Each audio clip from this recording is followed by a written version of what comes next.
My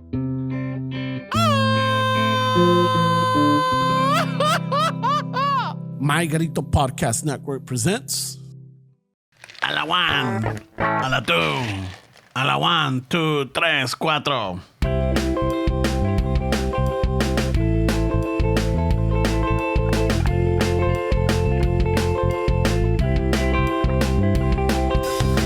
Chicano chofo, tomando chelas, chingando tacos, having some fun. Chicano chofo, all kinds of masa. Bernie's all nervous, give him a beer. Chicano chofo, este es el lazo, just lost a fan. Oh, out the shit. Chicano chofo, Ramon's el guapo, he tells good stories. Let's interrupt. We will. Chicano chofo, we love our fans. We hope you like this. If not, oh well. Take it away, Steps.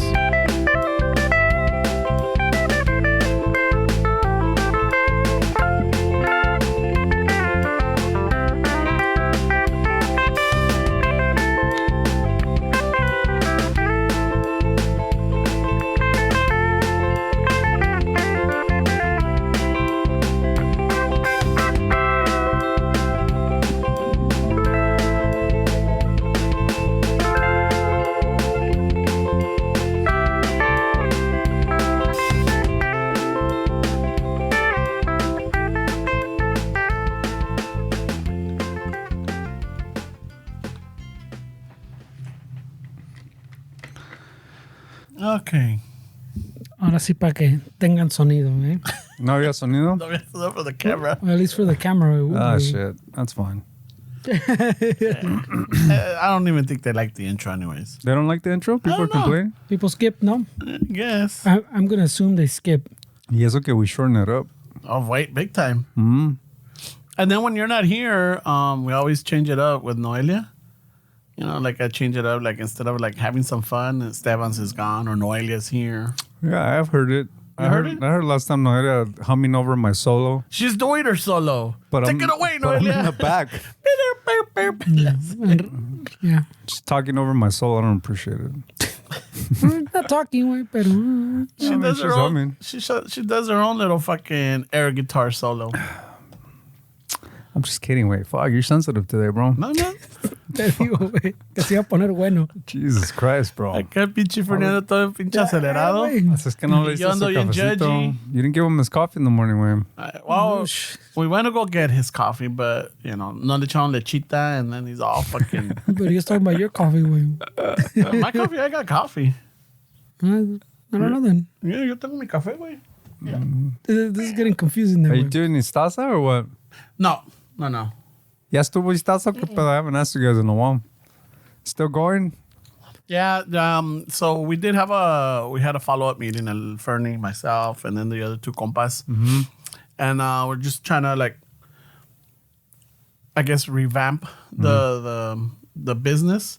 So ya estamos casi listos para... Yeah, we're getting there. We're moving up. You guys have some new stuff introduced? Yeah. Or?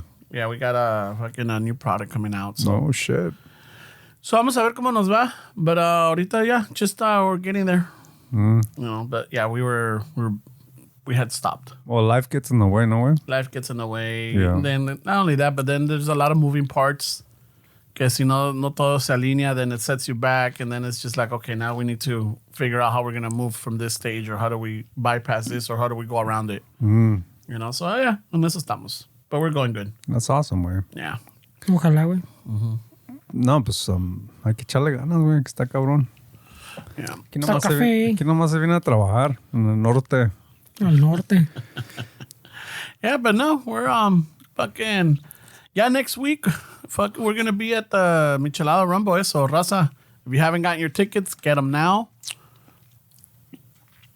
Because I hear they're more expensive at the door. Yeah, because ya no van a estar gratis, eh? Because you got to go through My Grito. And if there's any issues, then you pay for your ticket and you go up there and I guess they'll give you a voucher refund or they'll buy you like the michelada equivalent of the ticket Oh shit! Wow. value. Is that what bro. Oscar's doing? No, I don't know what's fact or fiction anymore. I just go with what you're saying. It sounds good though, right? I mean, it sounds too good to be true. man. Allegedly. Yeah. Oh, wait. Oh, Oscar's going to have a fun time that day. I think. Isn't he supposed to be wrestling? I saw him practicing on Instagram.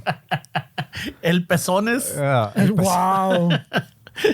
El Pezones de las Tinieblas. El Ay, Pezones. güey. That's his El name? 1000 pesetas. El Tostón. El Tostón.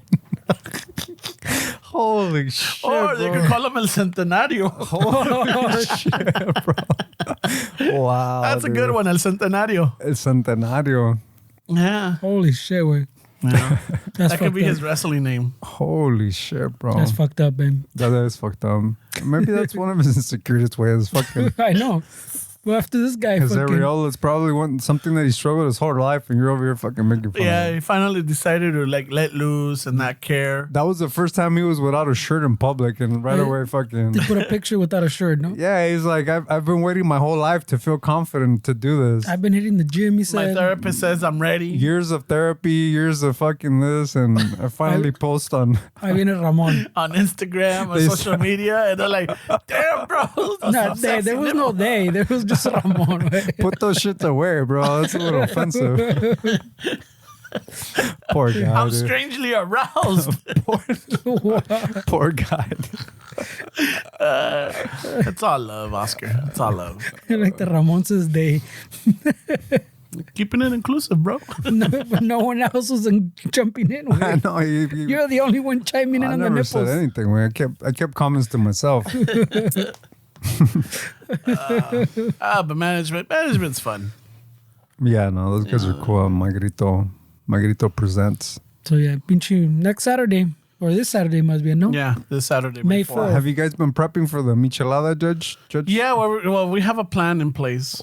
Can you say it or no? Yeah, we're just gonna go have breakfast. That's not what he meant. That's not what he meant. We're just gonna go have breakfast, but no estar todos No, like. para estar todos pinches fumigados. Yeah, like this Para no is llegar fucking en good. vacíos, güey. Right away, I'm gonna go. I'm like, I'm gonna start looking at their setup, their tent. Hey, I don't think they realize what they're getting signing up this guy to fucking be a judge Yeah, because we- he's gonna demand coffee beans to clean his palate, all kind of shit. Yeah, Agua del pozo no, it's de gotta su be. pueblo. Yeah, it's gotta be. Fucking crystalline water. You know, Yeah, like he's got his pH tester he's gonna take with him. definitely. Y si no hay sombra and my michelada's warm, I'm like, Yeah, automatic fail. Well, Yeah. Dick, on the way here, he said he was going to check The if tents. they didn't have the little hangers for the fucking calzones The or what was it? tangas? Or for the tangas. Oh shit! That automatically disqualification. Really? Yeah. 'Cause they're not ready, he said. Presentation is big, bro. He said they're not ready. Holy shit! At least en México así están los pinches puestos, güey. Pinche colgadero de tangas, güey. That's his tanga. judging style, bro. I'm That's like, oh funny. shit, this is a very fine establishment here. That's gonna be fun, man. A ver cómo se pone la cosa. A ver si es cierto, güey. Yeah, there's just gonna be music too, no? There's gonna be music. There's gonna be wrestling. Va a haber like a car show. Va a haber. Well, vamos a estar nosotros. There's a podcast. There's gonna be us. ¿Qué más My quieren? Buzz, My Grito will be there.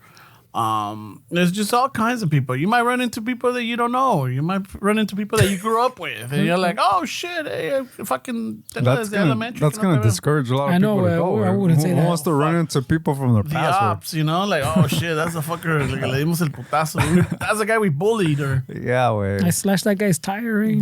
I took that dude's chick. Wait, fuck. Shit, bro. and he's there with the chick. Me pompé su pinche girlfriend. Fuck, I broke up a marriage, and like, oh shit. Holy shit, way. They're married in high school, shit.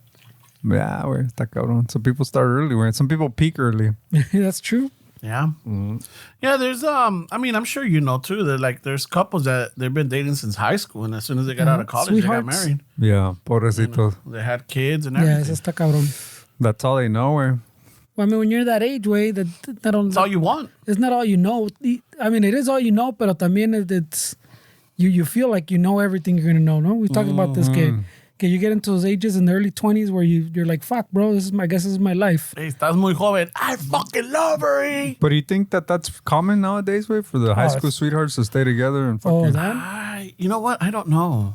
I mean, I'm gonna assume, right? But I don't feel like it's like a thing like it was before. A lo que he oído y a que a veces lo que ves, and I'm not basing it on any fucking research or any fucking studies or anything, but like if you see like on social media and everything, a lot of like I guess the younger generation are not into commitments. You know, like por ejemplo, let's just the simple things like they don't want to commit to a lot. They don't even get a driver's license. Mm-hmm. You know, everything's so quick for them and they don't, I guess, commitment is not their, like, priority. Mm. You know, it's not like, oh, yeah, I have to be with this person or anything. No, they like their options. Mm-hmm. Even with work, you know, they'll start a job y si no les parece, they're like, you know what? Fucking, I'm out. Mm-hmm. I'll go look for something else. So, again, I'm just speaking of what I base it on social media. I'm not out there fucking surveying like, hey, you young kids, tell me, are you into commitment? Mm-hmm. I come off as a creep. Yeah, definitely the options thing. I think it wasn't when we were younger. I don't think we really thought that we had many options like there is now with social media. No way. Mm-hmm. Like you just kind of your circle was like the people you dated, and then when you went out to certain places, that's where you had your options. But I feel like with social media, like it just there's options that are thrown everywhere in front of you. Yeah, because the friends that we had were the ones that are either from school, from our neighborhood. Or like, you know, friends of the family, lo que sea. Now people like consider like their online or like the social media followers or anything as friends, you know? Like, oh yeah, I got a bunch of friends. Oh yeah, my friend over here lives in fucking Wyoming and, you know, they say that life is, so they consider those friends already. Mm. You know, so para nosotros, they're like, our group of friends were like the ones that we had immediate contact with. Yeah, and even that, like social media, I feel like now it's harder to even keep up with people that you know, right? Because I know when I log on Instagram, I rarely see posts from people that I follow, like friends. It's all fucking ads. It's all fucking, the feed's all people I've never even met before, just sponsored ads. Like, I remember before when the algorithm was different, you would get, like, your feed was, like, the people that you knew or, like, your friends or, like, you know, people that you interacted with. But now it's, like, it just kind of gets lost. Like you go on Instagram and it's like, fuck, who the fuck is this person? Like, why am I getting this and a sponsor for this? What the fuck? So I feel like Instagram is obviously not what it used to be. Where yeah, también like maybe we've thrown it off because sometimes you're like, I don't want to keep seeing fucking this again or like, oh, little fucking good morning everybody, chinga tu madre, block you. Like, fuck, you know, ya me enfadaste every day. Your positive affirmations. Yeah, the positive affirmations and like, oh, God, today's so beautiful. God has smiled upon block. The thing about that is that some of these people you know in real life, and you're like, wait, you don't preach this. Like, you're a shitty ass person. Yeah, what is this affirmation shit, way? What the fuck? That's what he's saying. That's why the algorithm had to change, way. Because you're like, these person, I know these pendejos. None of these are like this. Yeah. And then you would just skip through it. So now they're like, no, we got to show them something else. Seriously. Because I remember those days that everybody always reminisces on que when you showed you mostly like just people you followed uno que otro te echaba like random like those days. And I remember que también you get through all that, like you're saying, all that BS. So you're like, te güey está fronting, estas así no es, blah, blah. And then it would have to start repeating, way, because you don't have a shit. Yeah, but right here with my baby girl. Like, it was more entertaining to criticize people that you know than some fucking stranger that you've never even met. Yeah, but every once in a while you run into a gem, bro. Yeah, we do. Once in a while, but there's some good ones out there. But yeah, even though, like, for example, it's a gem from that page or that account, and Rato's like, oh, all right, it's the same shit. Oh, okay, all right. Well, it's hard to, like, stay pretty fucking fresh and current when you have something that hits, and then you realize, like, most of their videos are the same thing, where, like, change it up a little bit and follow, no? Like, it starts off cool and then it's like the same shit over and over. Little trends, you mean? Yeah. Oh, okay, yeah. Or like just somebody's post that like, not to throw anybody on the bus, but let's say those accounts that are like the comedy ones and they have a skit that works and then they milk it so much because it worked, and then after a while you're like, wait, this is the same shit. Like, Yeah, you're just chasing the number. Yeah. there's nothing different about what you're doing. It's just the same shit every video. Yeah, no, but you're right. Those and like the little trend where like you see the first few and you're like, oh, this is pretty good, and then everybody fucking I see getting the same mamada. that sí está cabrón, güey. Yeah, it sucks, way. Yeah, and I think it would be like somewhere in the middle where like when you're saying those old days where it showed you, I feel it needs to show you more of the people you follow, pues. Pero I don't know about the old days. We always talk chingón about the rosy old days about almost everything, no? Yeah, también is we were more like on a personal level, not the podcast level, but on a personal level. I remember we used to post more también, like not so much, but he would post like random pictures, not of him, but just of what he took or where he was at. Yo ponía like I was at this event, or I was at this concert, or tú también, Esteban's like, oh, I went on this trip, or I went that. Yeah, we hardly ever post on our own individual pages. I would argue I stopped posting when you joined Instagram. Fucking Ramon scaring people off. When the pizza, what was it that dragged them in? Oh yeah, that's what it was. Because I only posted for like a month or two, where I was like posting semi-consistent. It wasn't like a month or two that novelty was a. But también the algorithm to have your posts be reached, that also changed and kind of ruined it for a lot of people. Because I remember before you would post a picture and it was like whatever, and like you get all these engagements, and then now you post something and it's like it gets lost with everything else. Like it's just doesn't show up to as many. But look at te digo, like even like what you're saying, que like the people you follow, there'll be times que you won't see something from most of those people for a fucking long ass time, and not because they're not posting. It's because it figured already. Que, you scrolled past the fucking like 20 posts back. You scrolled past their shit, so I'm not gonna show you the next 20. Mm-hmm. Just show them to me, Wade. Mm-hmm. If I scroll past them, I follow them for a reason. No, maybe me pega one out of every 20, but still, for some reason, I follow that person. Just show them to me, Wade. Mm-hmm. So that's what I'm saying. I think you're right. I don't think it has to go all the way back to like everybody remembers que estuvo supuestamente rosy, but I think it does have to lean more towards like if you follow something, then you follow it for a reason, supposedly. Y si no, you could always fucking do like Ramon saying, you put that one that don't show it to me type of shit. Don't show me this anymore. If I'm just following for whatever, I don't know. I do that sometimes. Yeah, I know for sure. I think we all do that shit. Yeah. But I mean, I feel like there is a need for a different social media, and I'm not saying like TikTok, where it's just something more like. But like, I don't know. I don't know, it's because I mean the point always with the social media. The point is always the clout chasing, no? So you would always just like rinse and repeat way, whatever format it is. The point is people want fucking those eyeballs and the little corazoncitos or the thumbs up. Well, there's stuff that's brewing right now. Like I'm on this one called Noster, but it's decentralized. There's no algorithm. There's no it's pretty much like pretty open. Like, but thankfully it hasn't been hijacked by like the QAnon people or any of that shit. So it's still pretty fucking neutral. Pero as a whole, like nobody really wants that. I think that there's a small percentage of people that are into that kind of stuff, but I feel like as a whole, they want to see, like you said, like the hearts and like this and like that, and this is more like it's more of like it looks like more for like an adult fucking social media. Like it's not, I don't think it's going to attract a lot of like the younger generations, but I mean there's things like that way, but it's just you don't get as much engagement because not a lot of people are using it. But I'm saying like without an algorithm to like feed you and stuff, pues ya ves, that's what I'm saying. So yeah, the social medias pa que peguen and they work. I think you need that algorithm. Because even like TikTok, eso pegó so hard because that algorithm. Even more than Instagram gives you what you want. And then so if you fucking whatever you're looking at, it learns really quick what you like to look at, way. But not even that, but also for a content creator, it gives you a lot more exposure. Like that algorithm also lends itself to more people seeing your stuff than like on the other social media platforms. Oh, pues I mean Porque everybody already knows que like the TikTok one, it gives you that little bump in the beginning, so that to like pull you in.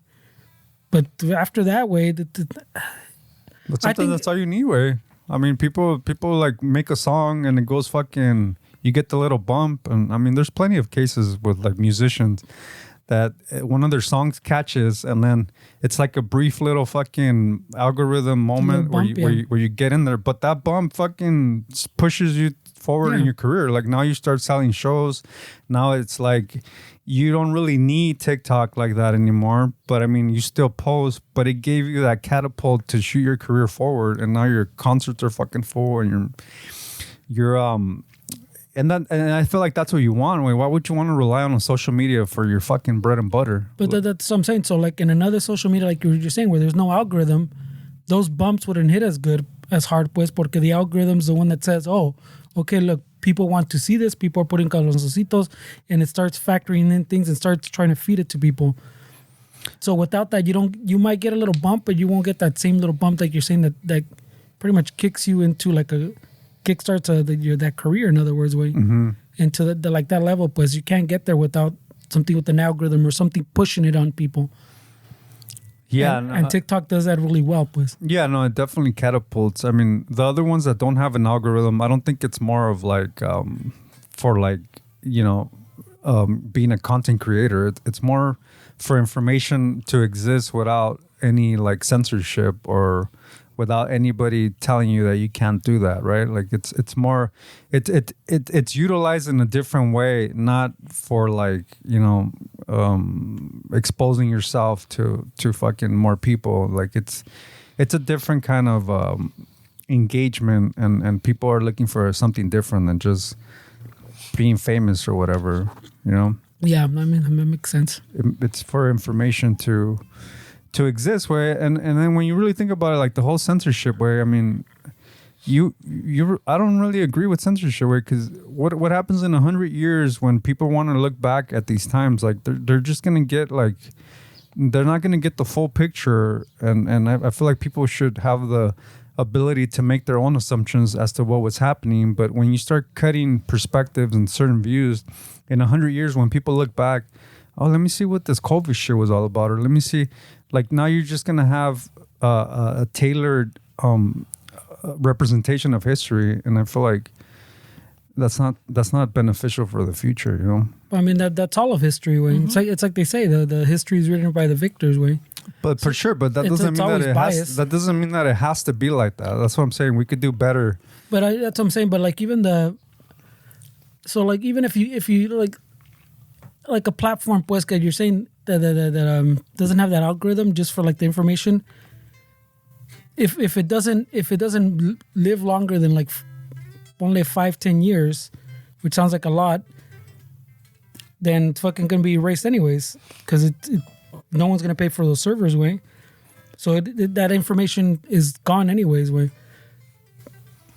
No, I get that way, but there needs to be a place where information lives without, like, Wikipedia is a shitty fucking website. Research, yeah, I mean, it's not an accurate description of anything, really. It's that anybody can fucking input their own fucking information, and they can make a Wikipedia on us and put a bunch of shit, and it's like, sometimes even like the people that information pertains to, they can't get that shit erased because it's like, it's just a weird system. But something like that's going to live on possibly through the history of the internet, maybe. I mean, you know. I mean, but that's an instance where, like, yeah, like Wikipedia is not the greatest resource, way. And I remember even, I don't know about how it is now, but I remember like in like ELAC or Rio Hondo days, like the community college days, because they would tell you that wasn't a valid source. Like when you're doing your report or whatever, that shit like that was a valid source. But even everybody goes to Wikipedia and you can,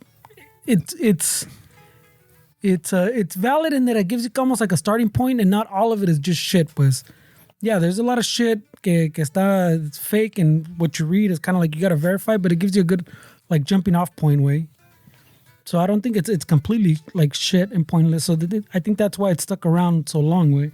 Yeah, but a lot of people don't make the effort to really figure out what's true and not. They'll go by that, and then that's what they go with. I mean, they're not. A lot of people don't do that. They'll make that effort way to fucking really figure out what's true and what's not. They whatever it's thrown at them, that's what they go with most of the time. And there's no fucking like how do I say it? Where it's just that's what it is, and that's what I'm gonna go thinking, with.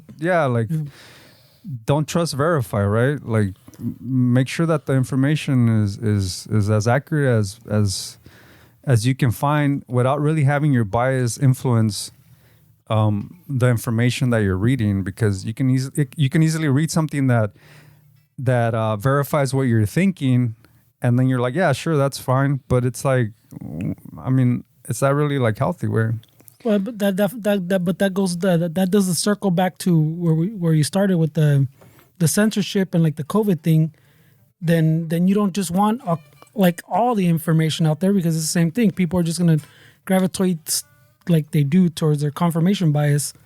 So that's why things started fucking giving you that little warning, okay, oh, this might not be, this is COVID related. Here's the fucking link for fucking if you want to read more type of shit. And that stuff didn't age well. A lot of that stuff that they were saying, that wasn't true. I mean, but it was a moving target way. So I mean, it was new. It was novel.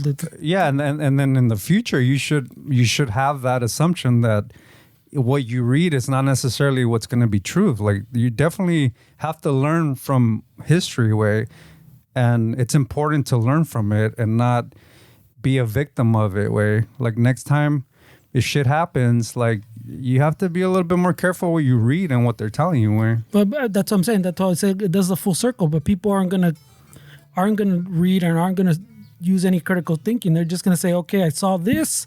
This confirms what I thought, and this is what I'm gonna go with.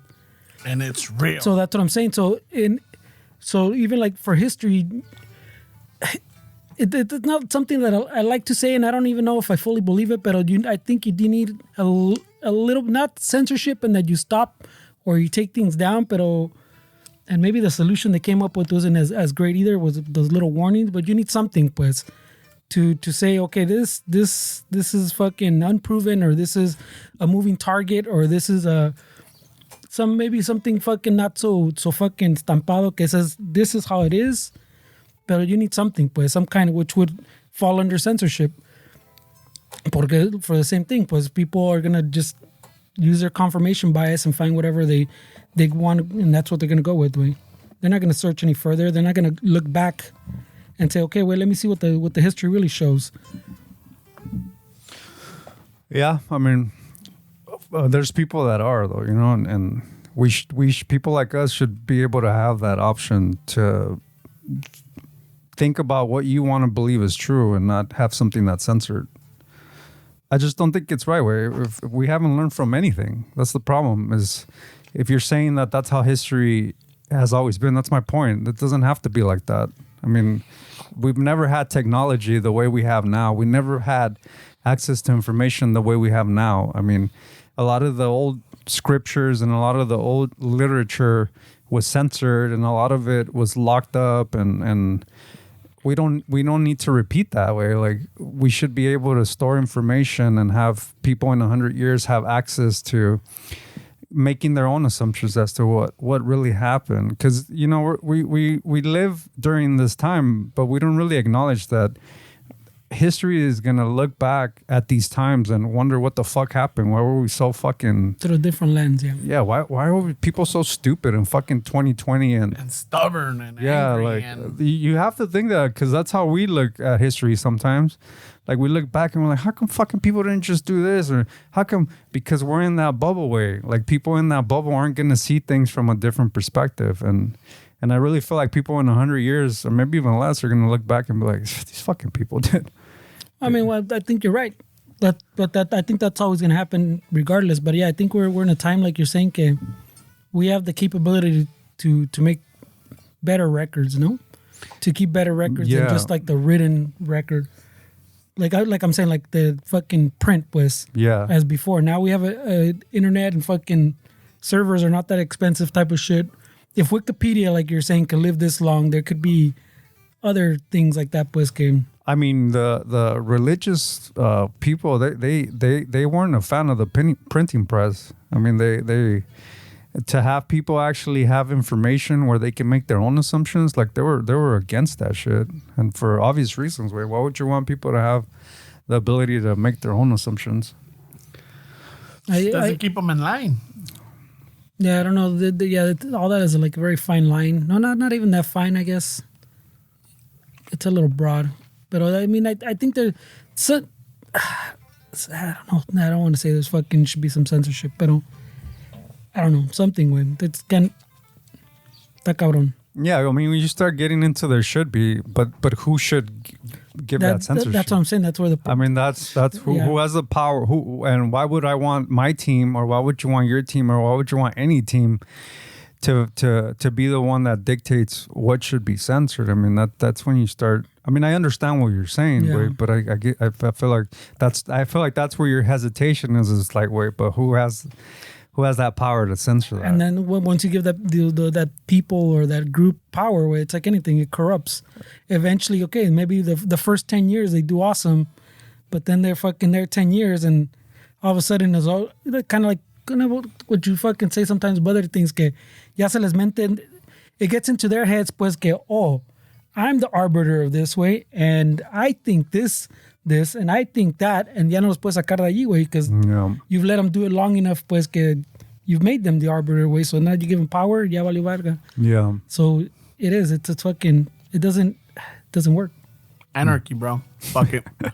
That's why the anarchists believe. No, but that's why the anarchists believe shit like that, way, because everything. What's the other one? Corrupts. Nihilist? Is it nihilist? They don't believe in anything? They don't give a fuck about anything. Yeah. Fucking nihilism and anarchy. Vámonos. Fuck, that would be chaotic, way. But No, let's see, that's right. So the opposite spectrum, no hay nada. That's the complete opposite. Yeah, it's like the worst. No, man, I was telling you talk about the purge, way. Yeah. Oh, that's fucking crazy now. I was telling the mija. Oh, that's crazy. Oh, right away. The fucking purge. That's anarchy for one night. No, No, one night. está cabrona, güey. That's sanctioned anarchy. Yeah, that's what I'm saying. That's anarchy. Yeah. But it's sanctioned anyways, you know? Like, oh, yeah. It's what is it? Convenience anarchism? Because they're like, oh, I don't get penalized for this? All right, let's do it. Fuck. You know, but el anarchist, true anarchist, le vale madre, güey. I haven't watched the movies, but it sounds more like a form of control, no? Yeah. Yeah, they just they focus it on You the never seen the Purge movies?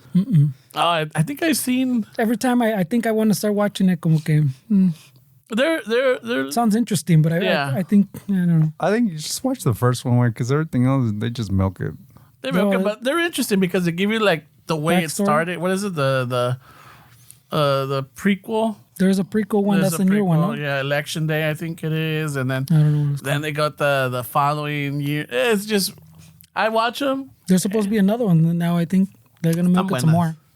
I like them and shit, but no, I was I just Wikipedia, man. I was telling the mija, but really quick, Esteban, you drive a lot, right? You're always driving. Do you find yourself like being less tolerable to bullshit on the road?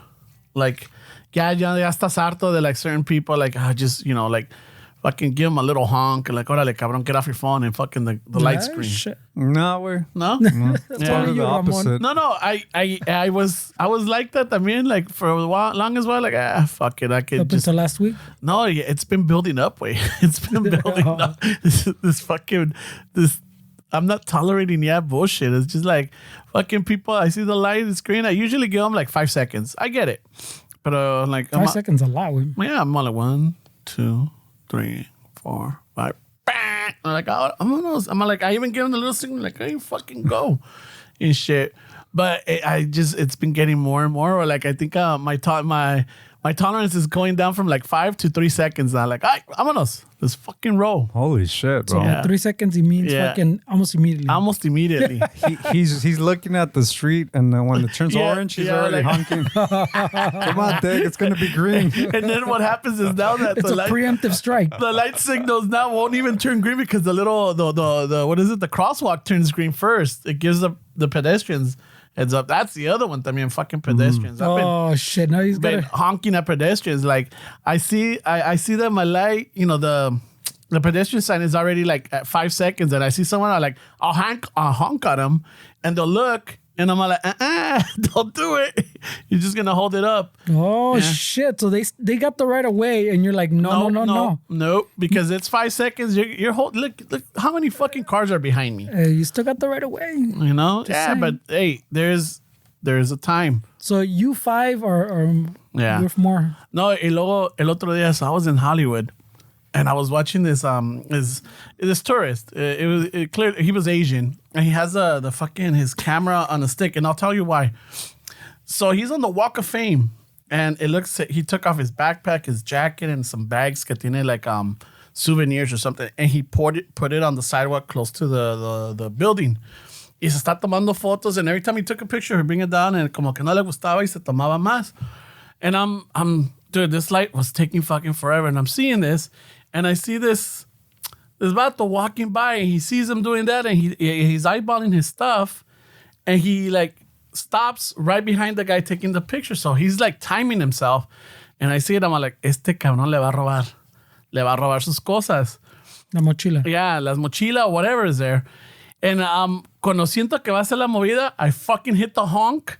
El vato voltea, me mira, and the guy taking the picture turns around too, como que espanté toda la situación, and then homeboy just kept walking, and I'm like, yeah, you're welcome, tourist. You're welcome.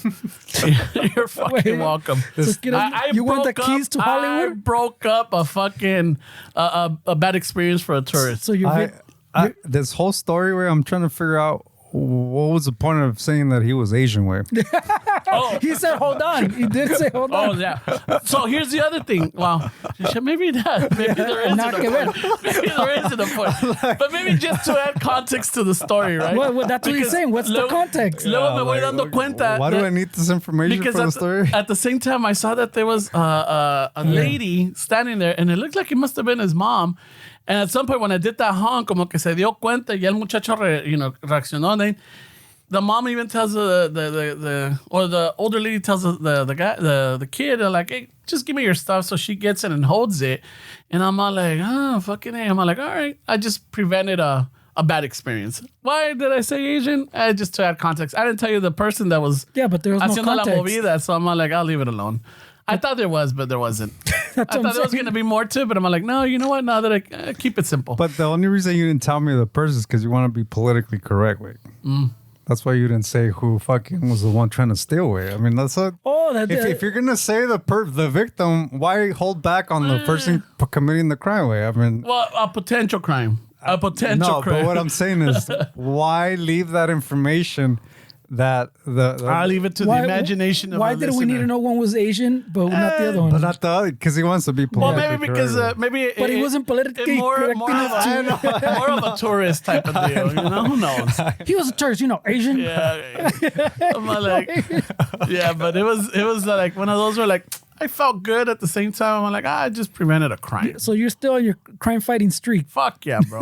Wait, but would you intervene like if you saw like an actual like crime happening? One of those, no me voy a agarrar a putazos, but if I see someone running or miro que pasó and they're passing right by me, les meto una pinche zancadilla. What if a woman's getting attacked by somebody? Oh, right? then that's and then different, you're driving around and you see it. Like, would you intervene? I'll honk. Or it depends on how busy your day's going.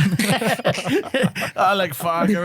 Depends if they're Asian or I know, right? Like I'm like I'll like pull over, honk or something, and then like create a fucking Wait, so you're gonna pull over like distraction or something, or like people will look towards what's happening, you know? Well, I mean, the times I've seen something happening, people are looking. That's for sure. Yeah, but people are filming. Yeah, but they're not helping. No, they're looking through their phones. So I don't think you need a honk to fucking bring attention to it, But there is, I think I noticed that there is more, I guess, police officers walking on the Hollywood Strip. Like, what is it, on foot patrol? Mm. Yeah, there's more of that. I've noticed that. I mean, isn't there like a thing about people getting stabbed in the metro right now? Yeah. It seems like I've been hearing a lot more like cases of people getting stabbed. Yeah, what was it? There was a fucking London style crime, bro. People getting stabbed in the neck way and shit like that way. Chingue I don't know. madre. Está cabrón. Yeah, I don't have the full story. I don't know if it was like a random or it was like, people fighting or whatever. Or like, just someone just walks up and toma, Some lady. Last one I heard was some lady got stabbed. Where I mean, I think it's for what it looks like. It seems pretty random. Where it's not like they're beefing and they're fighting. It just seems like people are going up to people that are in the metro and just stabbing them. Where like the fucking. there's been like 2 or 3 in the past couple of weeks. That's pretty crazy. No, I haven't heard that one. Pero el pinche, like those weird ones when people are fucking socking people in the fucking metros and the street and shit. And you're like, what the fuck? That was happening in New York. There was some women were fucking getting attacked. Really? Like That was the last one. Yeah. Yeah, that was the last one I heard. Yeah, that's fucking weird as fuck. The sad part about that way is that when they were talking, it was usually I think. Well, I don't know if they were all white women, but the one that I saw when she was filming that she just got attacked, she had a fucking knot in her eye. And the sad part to me is that she was kind of taking fault for it. I don't know if it's because of the person that did it, and like the same way my buddy right here was trying to be politically correct on the person that was trying to steal. I don't know if it's because they don't want to like mention the race of the person that did it, but it seemed from what they were saying that they were actually talking about it like if that was their fault, like they got in the way, like they were talking like in a way where I'm like, wait, what the fuck, way? Like you got hit, way? It's okay to say somebody fucking hit me, some fucking asshole hit me, he just fucking attacked me. But the way they were talking, they made it sound like they were like kind of even apologetic like about they it. weren't the victim Like they were apologetic about it, like, oh, my bad for walking on the side of the street. Yeah, you know, my She bad. wasn't being ironic or anything like that. Didn't sound like she was being ironic. Sarcastic Okay. and shit. Oh, sarcastic. There we go. No, Sorry. she was being she was talking like it was her fault. Like she shouldn't have walked next to this dude, kind of. I was like, That's weird. Jesus Christ, dude. That's another level right there. Yeah, that's a weird way. But yeah, no, I don't know about fucking stabbings. No say. Yeah, no, so I'm catching myself, but I haven't done nothing yet. Like I see. You said honk? Way? I mean, honking is honking, bro. But it's not like I'm getting off or like, hey, wait, knocking on the window, like fucking circulando, cabrón. Come on. Well, at that point, you're the problem, no? Yeah. How would you act if you're driving? Let's say you're going home and it's late, and you see some of these people that are protesting, blocking the fucking freeway. How would you react to something like that way? Oh, that one is just a protest. I mean, like I'm not gonna lose my shit. On that one, I'm not. You're gonna wait it off. Yeah, I'm like, fuck it, I'll just wait it off. I mean, me ha pasado. I mean, You believe been? it, yeah. Me ha pasado because I'm in Hollywood area, so there's been a lot of demonstrations, or like West Hollywood. There's a lot of big Jewish communities over there. El otro día, I did see a car that had the Jewish flags, right? And then I saw otro carro que venía en contra. The and Jewish flag or the Israeli flag? The Israeli flag. Yeah. Y luego venía otro carro que venía en contra, and I guess they saw it, and then they like slowed down, brought out their Palestine flag, Oh, shit. and started honking, and then I'm almost like 2-3 cars in front of that the car with the Israeli flag, and the opposite se pararon, and they stopped and they're shouting at each other, just yelling. I'm like, holy shit, this is getting fucking real right here. Just causing traffic. And then I'm like, I mean, en esta sí no me preocupa, because I mean, I was on my work vehicle. So I'm like, I'm just, ¿qué voy a hacer? I'm not going to fucking rush it home or anything. I'm on the clock.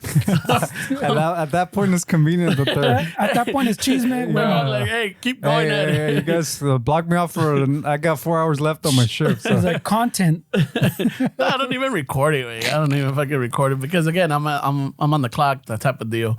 But I'm watching this and I'm like, oh shit, this is fucking getting crazy over here.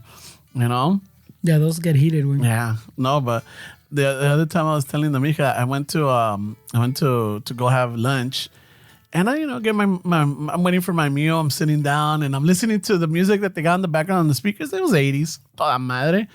And then some compa, I guess they're going through the phone and watching TikToks, and it's playing a Chenta song, which I love the fucking song, but it's on loop, but it's super fucking loud. And he's just looking at it and then going over it again and going over it again, to the point where I just fucking give him a look like, fuck, dude, just lower it, fucking get headphones or something. But not everybody needs to.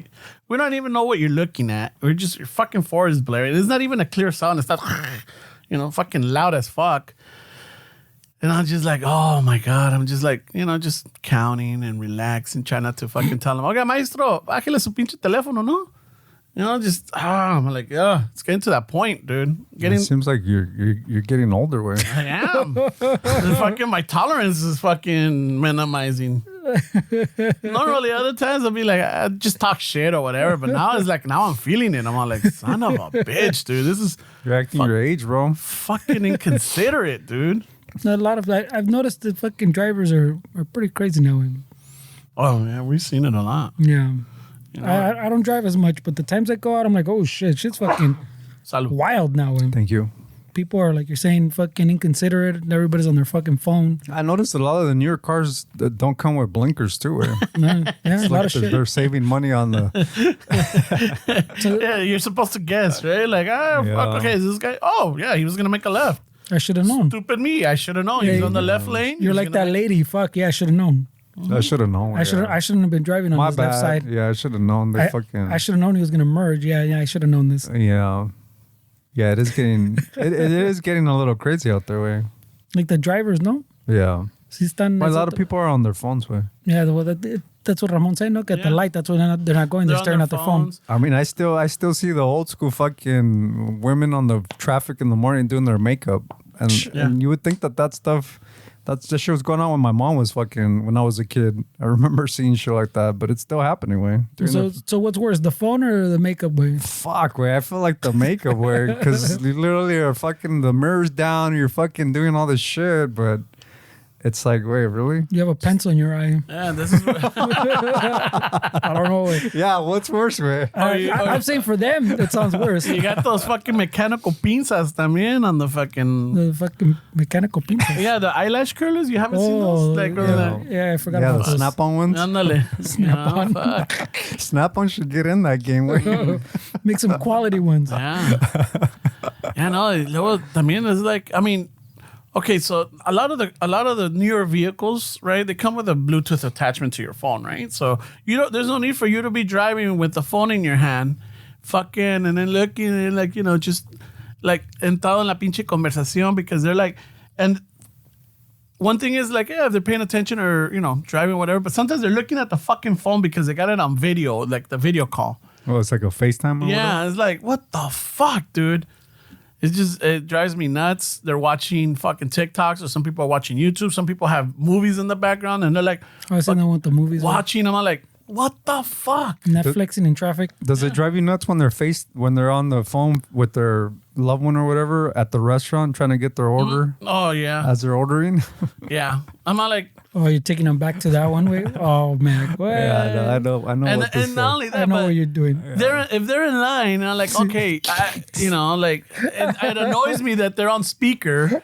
Mira, tienen la combo especial, viene con, esta tiene aguacate. ¿Te gusta el aguacate? No, me acuerdo, ¿sabes qué? Recuérdame de decirte del aguacate de allá del rancho, güey, porque se agarran, I'm like, son of a bitch. All right, fine. When they're on speaker es otro pedo. Yeah, and then they get to the counter and they still don't know. A ver, espérate, a ver, pues, ¿qué vas a querer? A ver, déjate voltear a ver. And they're like showing them the fucking Jesus menu. Like, they never been to McDonald's. Fuck. Dude. It's just, it's otro pinche pedo, güey. It's like, I don't know, dude. It's like, si es pa molestarte. It's like, dude, come on. There's people over here waiting. They're like, at least have an idea. Like, I know that if you're gonna, let's just say you're gonna go pick up some food, right? Your mija doesn't want to go. And you're like, hey, I'm gonna go so-and-so place. What do you want? I don't know, let me know. Okay, so once you get there, or you do the thing, you look up the menu on the fucking online. But you know what, bro? Like, now that you say, like, my girlfriend or whatever, a lot of people are the kind that you go to a restaurant and it's the same meal all the time. Like, I kind of already know what she's gonna want. And I know that she's a person that's not... Like me, if I go somewhere, I'm like, let me try something new. I'm down to try something new. I'm that person that's like, I don't care if like the trips or the visits is fucking wasted, but I want to try something new. But she's more like the same thing all the time. And so sometimes you run into these people that you're dating and like, you know what they want. You know they're not going to have something different, but they still fucking, what do you want? You know, ¿qué quieres?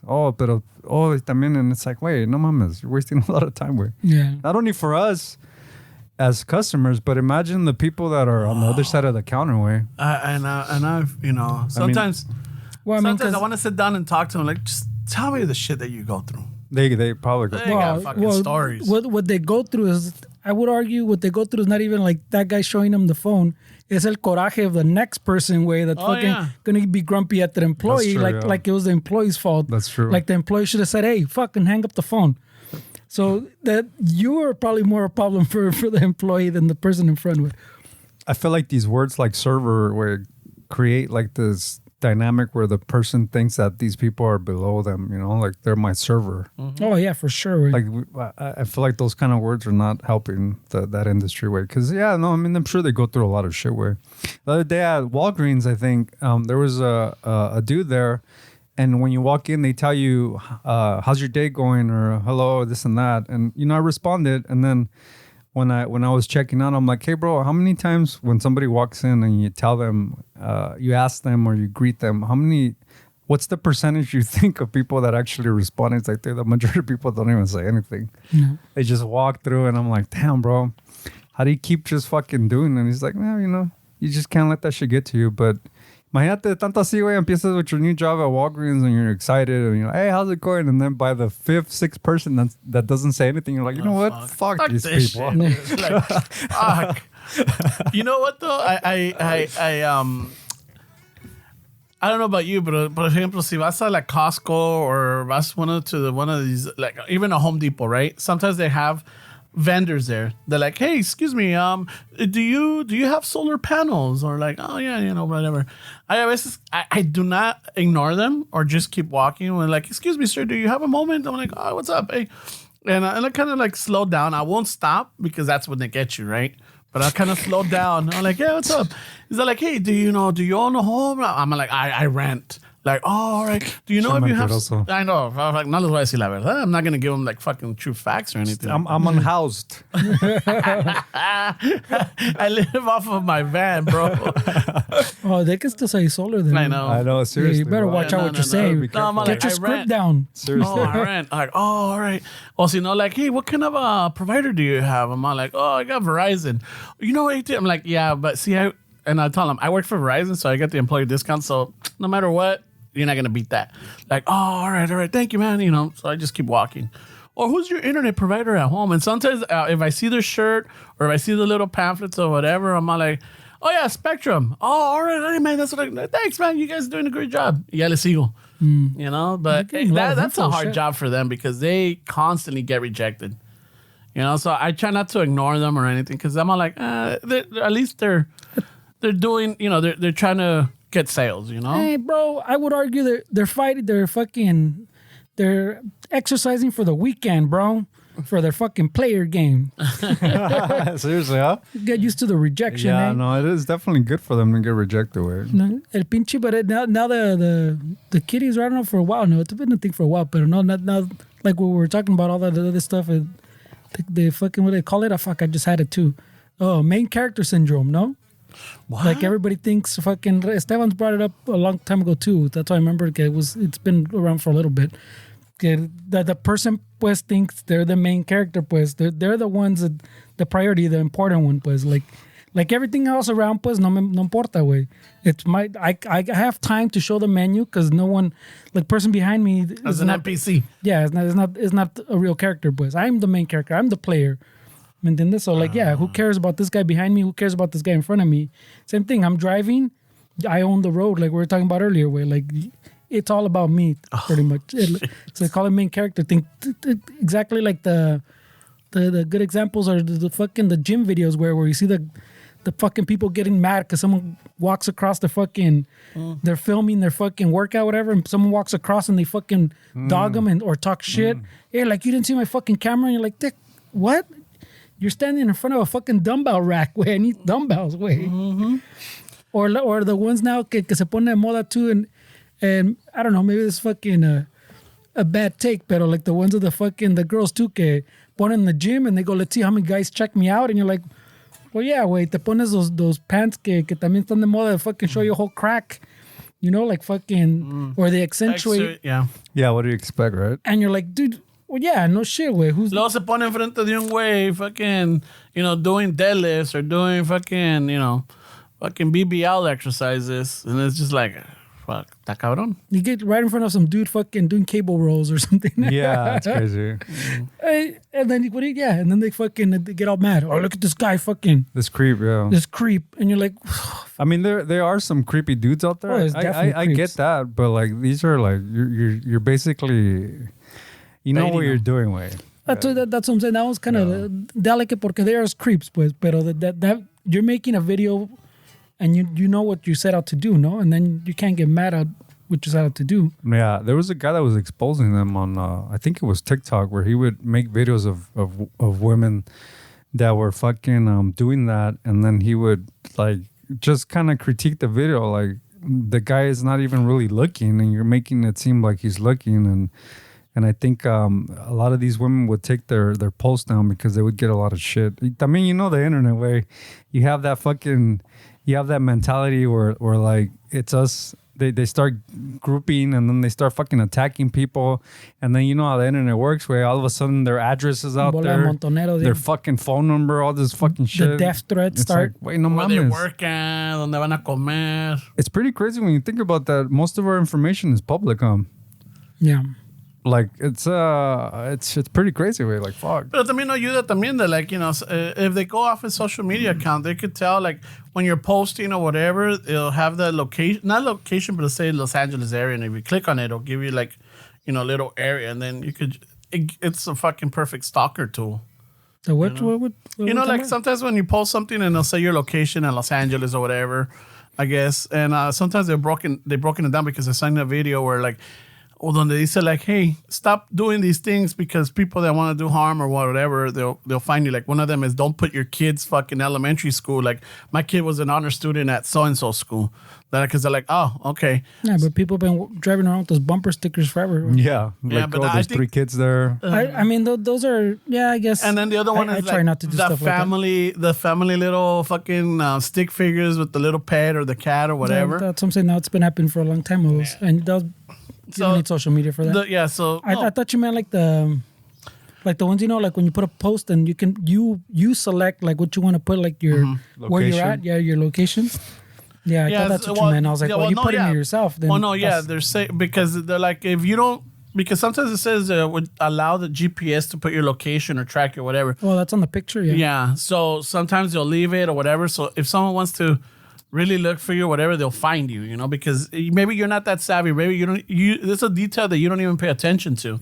And then you wonder like, oh my God, how the fuck did they find me? That happened with a rapper not too long ago, where the girl that he was dating posted the location when they were at, and some people showed up and robbed this dude. Oh yeah. Remember that? No, Yo. they killed him at Oh, Roscoe's. did they kill him? At Roscoe's. Oh shit. Yeah. El pinche. On Main and Firestone. There was an in episode where we Manchester. talk about it too, because I saw some other one on YouTube, a little like mini documentary where they're interviewing the dudes that fucking pretty much make it their jaleos around the time the Kim Kardashian got jacked, and it was the same thing that they follow around like influencers. I and- remember seeing that. Yeah, remember I was telling you, que there's one guy that steals he follows people that have nice watches, and he pretty much gets down their whole schedule way, and then he I guess he has like a planner type of shit, like, okay, so on Wednesday I'm gonna go jack this dude, Thursday this dude's gonna be here, so I'm gonna go jack this dude.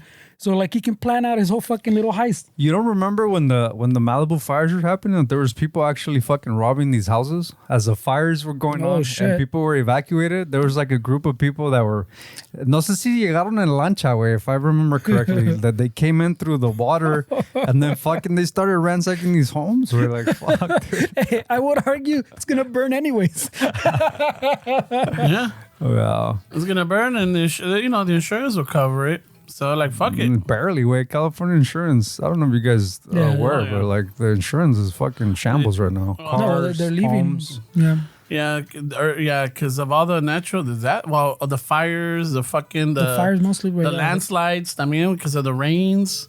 Oh no shit. Yeah. Oh, I thought it was fucking. Todo ese pinche desmadre. Was it like, what was it, like a few months ago with those crazy rains that we had up in the hills? A lot of fucking landslides, a lot of fucking homes getting destroyed. ¿Quién te manda? I know. Yeah, you want to be away from the city. No, you want to be on a fucking cliff. Pues Put your house mansion on the cliff. Fuck it. Go ahead, bro. Yeah, it's gonna give way, you know. We live over here. Us fucking pobres live on nice fat land. That's peasants, right? No shade, fucking hot asphalt. Yeah, but our house is not falling off a cliff. We're not fucking getting landslide or fucking. There's no wildfire. Our houses is full of mold, but we're not in no fucking cliff. Our house needs to burn down, but it's not. Oh shit! We got no parking, but you know what? Our house isn't burning. It's not falling off a cliff. We're not. I could use the insurance money, but it's not gonna happen. I got for running me. water. Yeah. I got electricity. Yeah, we get a little drive-bys here and there, but My internet's pretty fucking solid. My cell phone works. Besides the crime, I got no complaints. Insurance companies love me, bro. Except for the break-ins, but you know that's different. yeah, right. That's different. We don't need to talk about that. Yeah, right. We don't need to talk about the guys that masturbate in my alleyway. Or take shits. Oh my god. Holy shit. Yeah, did I tell you like about maybe what was it? I think you must have the second time that you weren't here. Fucking there was a video of this pinche vato fucking looking for a nice little spot to take a masa in the fucking alleyway. I think you showed me that. Yeah, I'm like, hijo de la chingada. I'm like, fuck. Yeah. But luckily the mija scared him away. Like, hey, don't do that. Like, oh shit. You need one of those little fucking lights where it turns on like a little alarma. Fuck, right. Like when there's a disaster happening. Yeah. Fuck. I need My that. insurance won't cover this. Oh, the fucking the what is it? The air siren. Ándale. Something. People Güey. think there's a tornado Ay, coming. güey, ya vienen las bombas. Va a temblar. So instead of the floodlights turning on, the little light and the air horn turn on. Oh, fucking A. That's what you need, way. That's crazy. That's a crazy But sound. fucking, yeah, no landslides though. No, it's like flat surface. Fuck yeah. Está cabrón, güey. Yeah, está cabrón, güey. Pero ya está café, güey. Yeah, but no, but hay gente que fucking así sobrevive a las pinches tranzas, dude. They like one of the things that I was hearing about, you know how like a lot of people will fumigate their houses, like a lot of new homes that get bought or whatever, they require fumigation. Or even like, you know, you've been living there like, okay, hey, you know what, termites or lo que sea. So they'll you know, schedule it. What I was hearing is that there was a series of break-ins of fucking, anytime someone saw a house with a tent, estos cabrones roll up with their gas masks in the middle of the night, they break in and fucking steal all kinds of shit. Yeah, no, I've heard that Con el before. pinche veneno y todo. They Yeah, it's not a fucking, new tranza. But but no, there was no, it's not a new one, but it was escalating now. It was becoming more and more common. Yeah, there's more pobreza, güey. I heard of some people using that as a tactic to get rid of squatters, way. Oh, shit. Like we're fumigating the house. You guys got to get out of here. Oh, And then you don't go back in. No? Yeah. And there's also like people where like it was interesting, like the whole squatter thing. There's people that you can hire that'll actually live in the house with the squatter. Like they'll sign a lease with you and then they'll live in the house with the squatter and make the squatters so uncomfortable that they get the fuck out of the house. So their job is to annoy the the squatter. job is to annoy the squatter. Way. holy shit. Like some big ass dudes way, like that look like they're bodyguards and shit for I'm sure a nice fee way. So they'll literally move in and literally make the squatter's life a fucking hell because they're always there.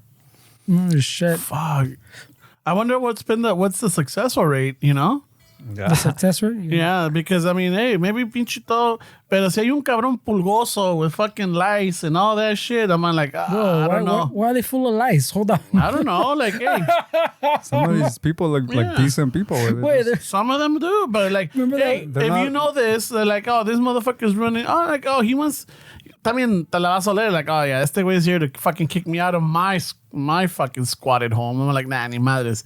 I'm gonna make his life uncomfortable. You know, dejo la ventana abierta, un pinches chingo de zancudos que se meten. He's not gonna like that. Ramon knows too much about this. Hold on. Fucking unas pinches pulguitas How o long pinches you been liendres. squatting? You been squatting at your house, man? All my life. Oh shit! Nah. He's a squatter.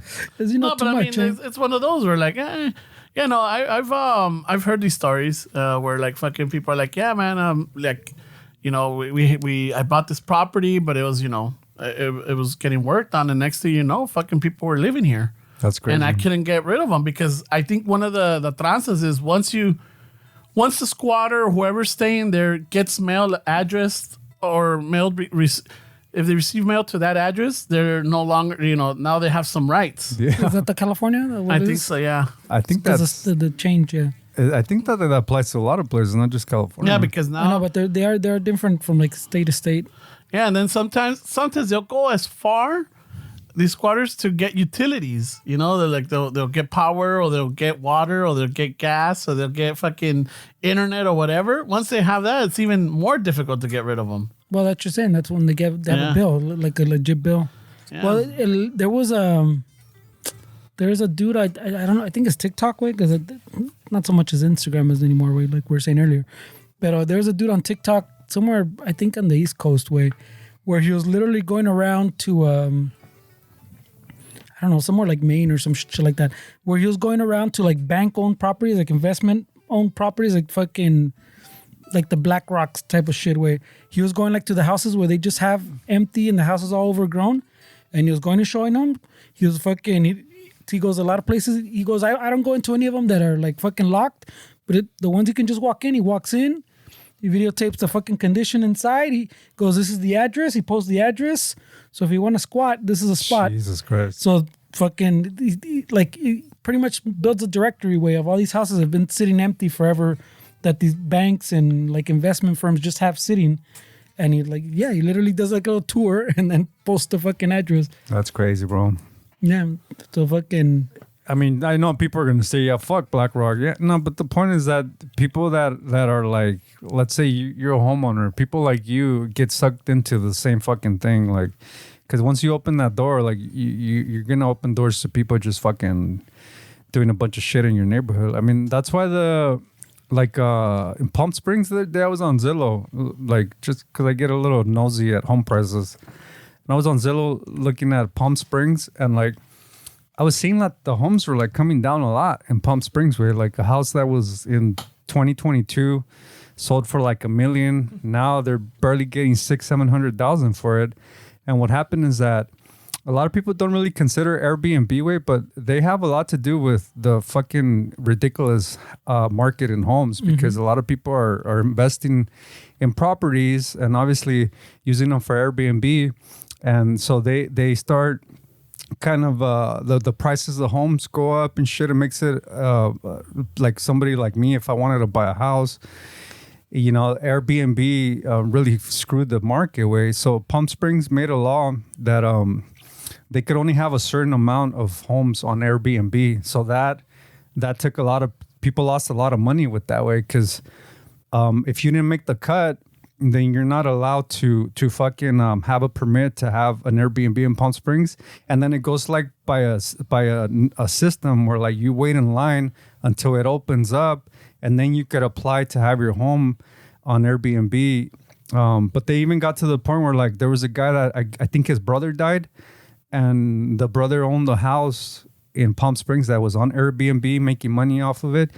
And then when the brother died, the rights to be on Airbnb were taken from the guy that inherited the house from his brother. And if he wanted to put it on Airbnb again, he had to reapply for the whole process. Yeah, to get in line. So that created homes to go down, because it's no longer as lucrative as it was before to buy houses out there. And then what it does is like certain neighborhoods, like you're able to kind of, I mean, I guess it's a nuisance to have Airbnbs in some of the neighborhoods, and I can see why. Where like if you're living next to an Airbnb, you're constantly having new people come in. You're constantly having all this shit to deal with, parking.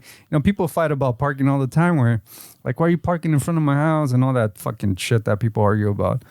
But it creates like a nuisance for a lot of these neighborhoods. Where and so they were talking about Airbnb as a bubble, that it's It doesn't look that promising for a lot of people. A lot of people are selling their homes where, and I see it with being in like the Bitcoin space. I see like the conversations of people coming out of real estate because of the squatter stuff, because of the Airbnb stuff, and they're actually taking money from the homes and putting it into Bitcoin and kind of coming into that space and getting away from the home. So hopefully, it'll attract a lot of money to make it affordable for people to buy homes with. Because if you see a house as a business, that's the problem. Where you see it as a store of value. Somebody that wants to live in a house, like we just want a place to raise a family and have something to show for our work. But when people see a house as a business, it creates a lucrative industry, and it pushes a lot of people out of actually owning a home. Way. Yeah, well, the Airbnb bubble burst, way for sure, because like you're saying, a lot of like Palm Springs put a regulation, a lot of city put regulations. The Joshua Tree was another big one where the houses went up like fucking stupid.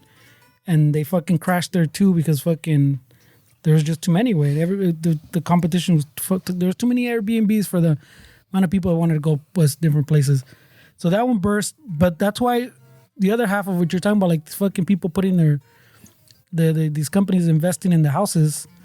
That's why I thought what that dude was doing. I was fine with what that guy was doing with the little videos, even though kind of like you're saying it's kind of like a little slippery slope. Like where do you draw the line where it's not cool? But like when it's just like these investment companies where like you're saying they're literally just storing their value there. They're not even renting it, or they put it up for rent for more than anybody can afford. So the house just sits their way because like you're saying they're just storing the value there. They don't really care about the renter or if there's one or not. These houses are literally just sitting their way.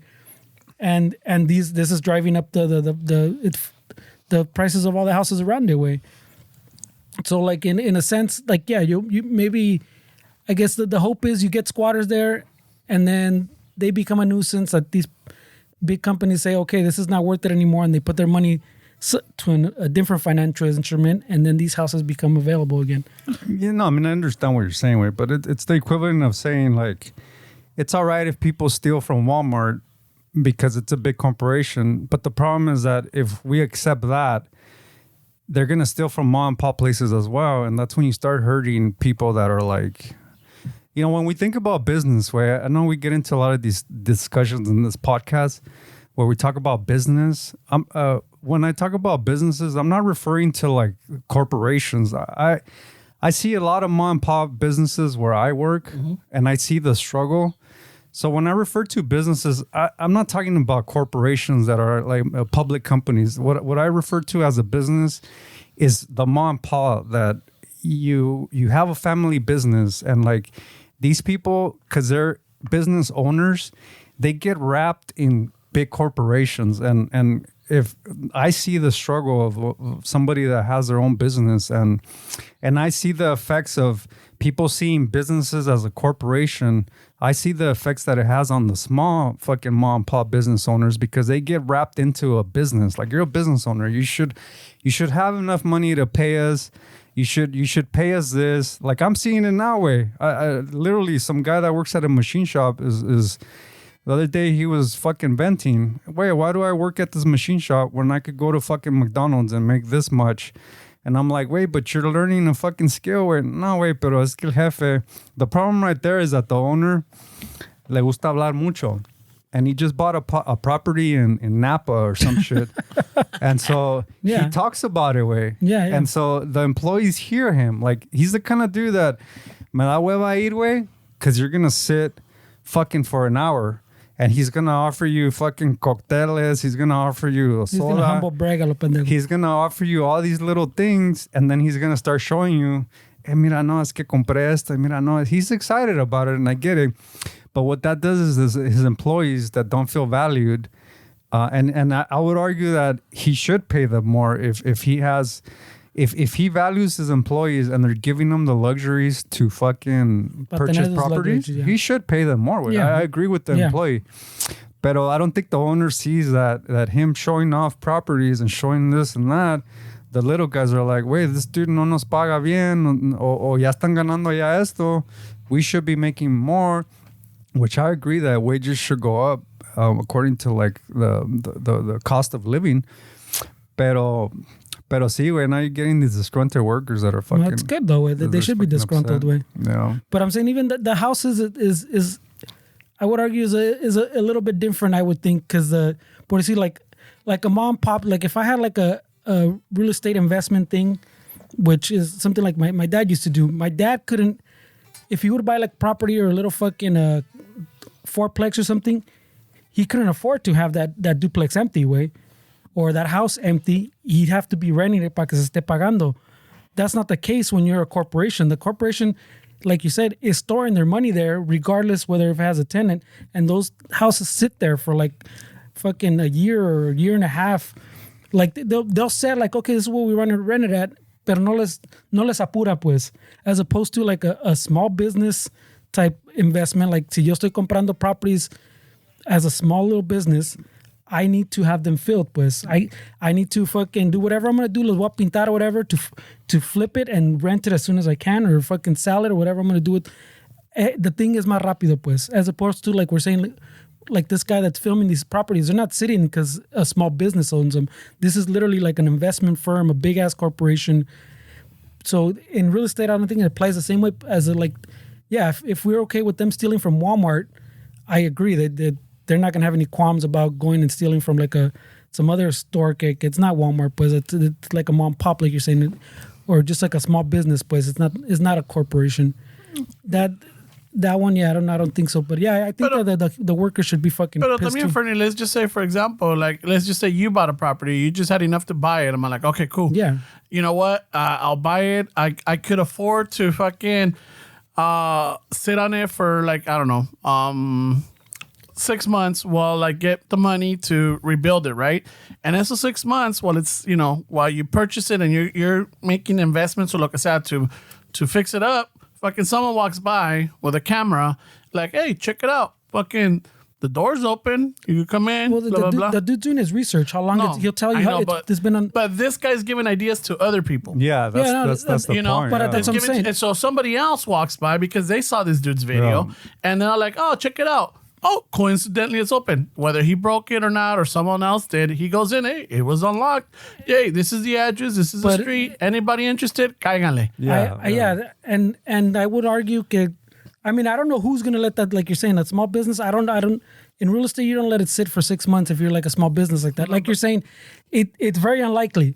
But in the chance, like you're saying, that it happens, I would argue there's a greater good to that than not, way. Like, because the more the big corporations decide we're like this, they won't say, no, sabes que this is not a good vehicle anymore, I'm gonna put my money elsewhere into like an actual financial instrument instead of a house.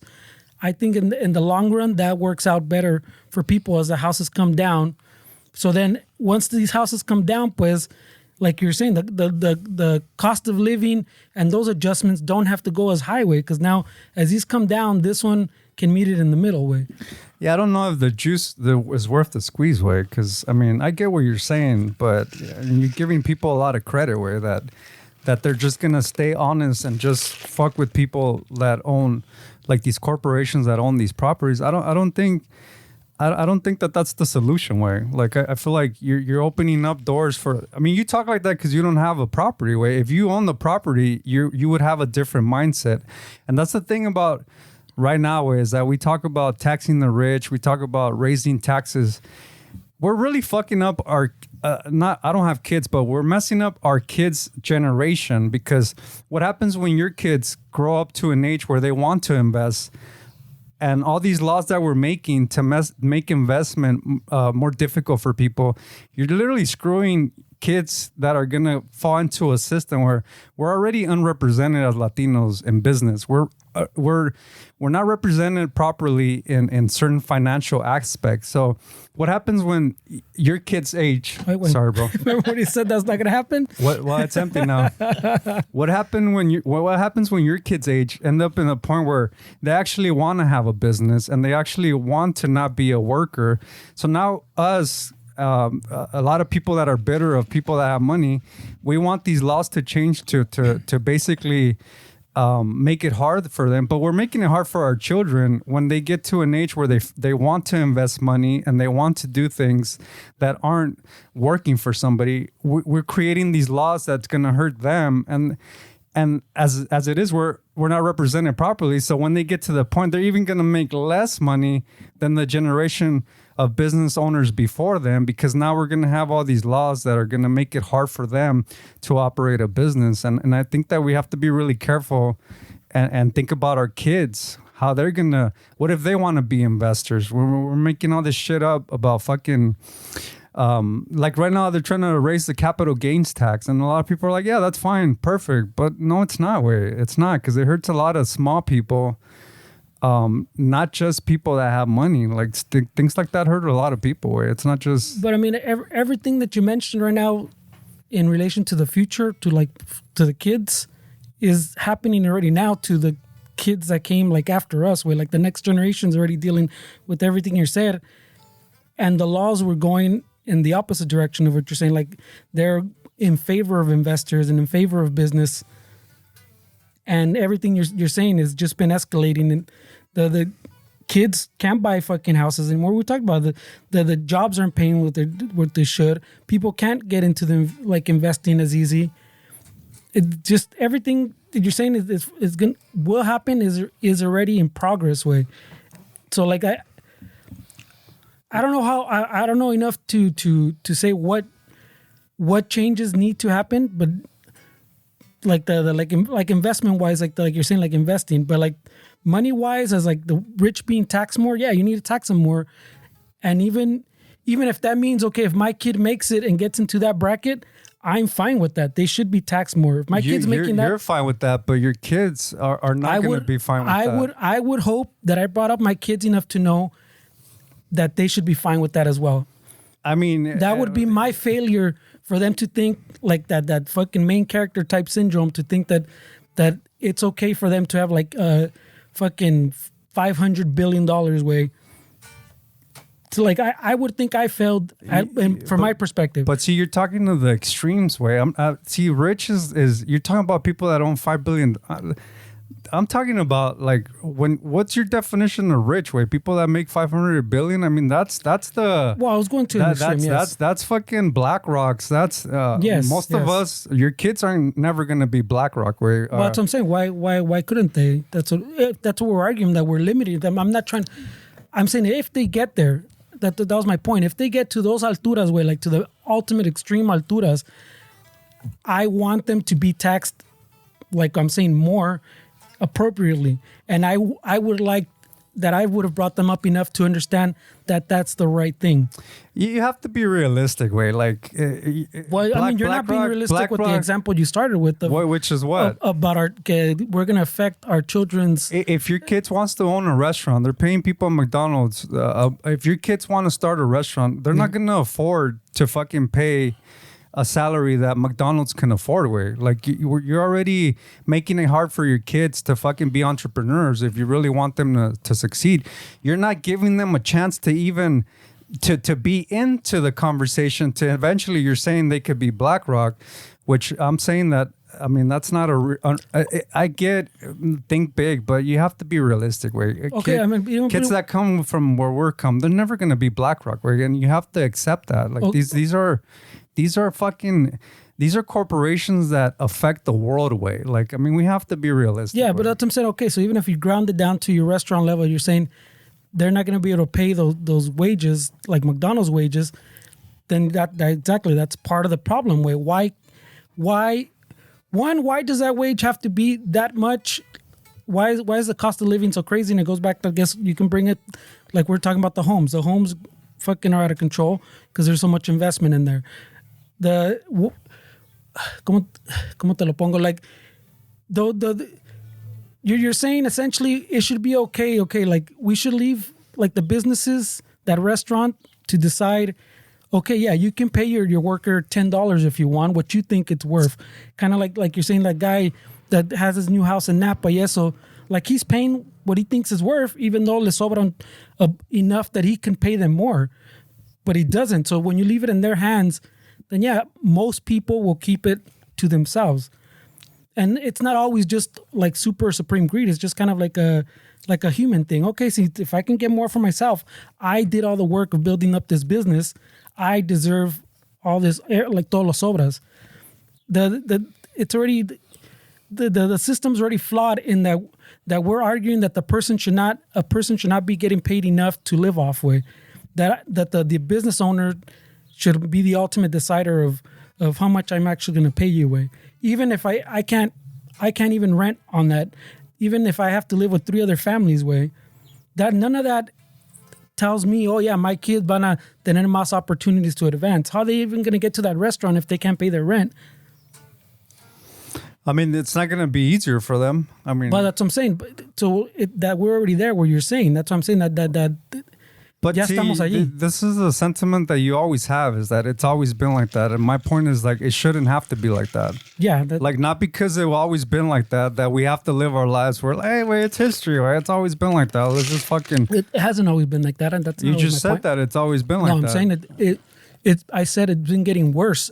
And But you said we're already there, and I'm it's saying been like that. It's been like that. With your example, what we started with, get for our kids' future, and then I go, it's been like that from like almost, maybe it started at the end of our generation, like the Gen X, or in the next generation, pues. But we've talked about it. All those kids complain that the American dream doesn't exist for them.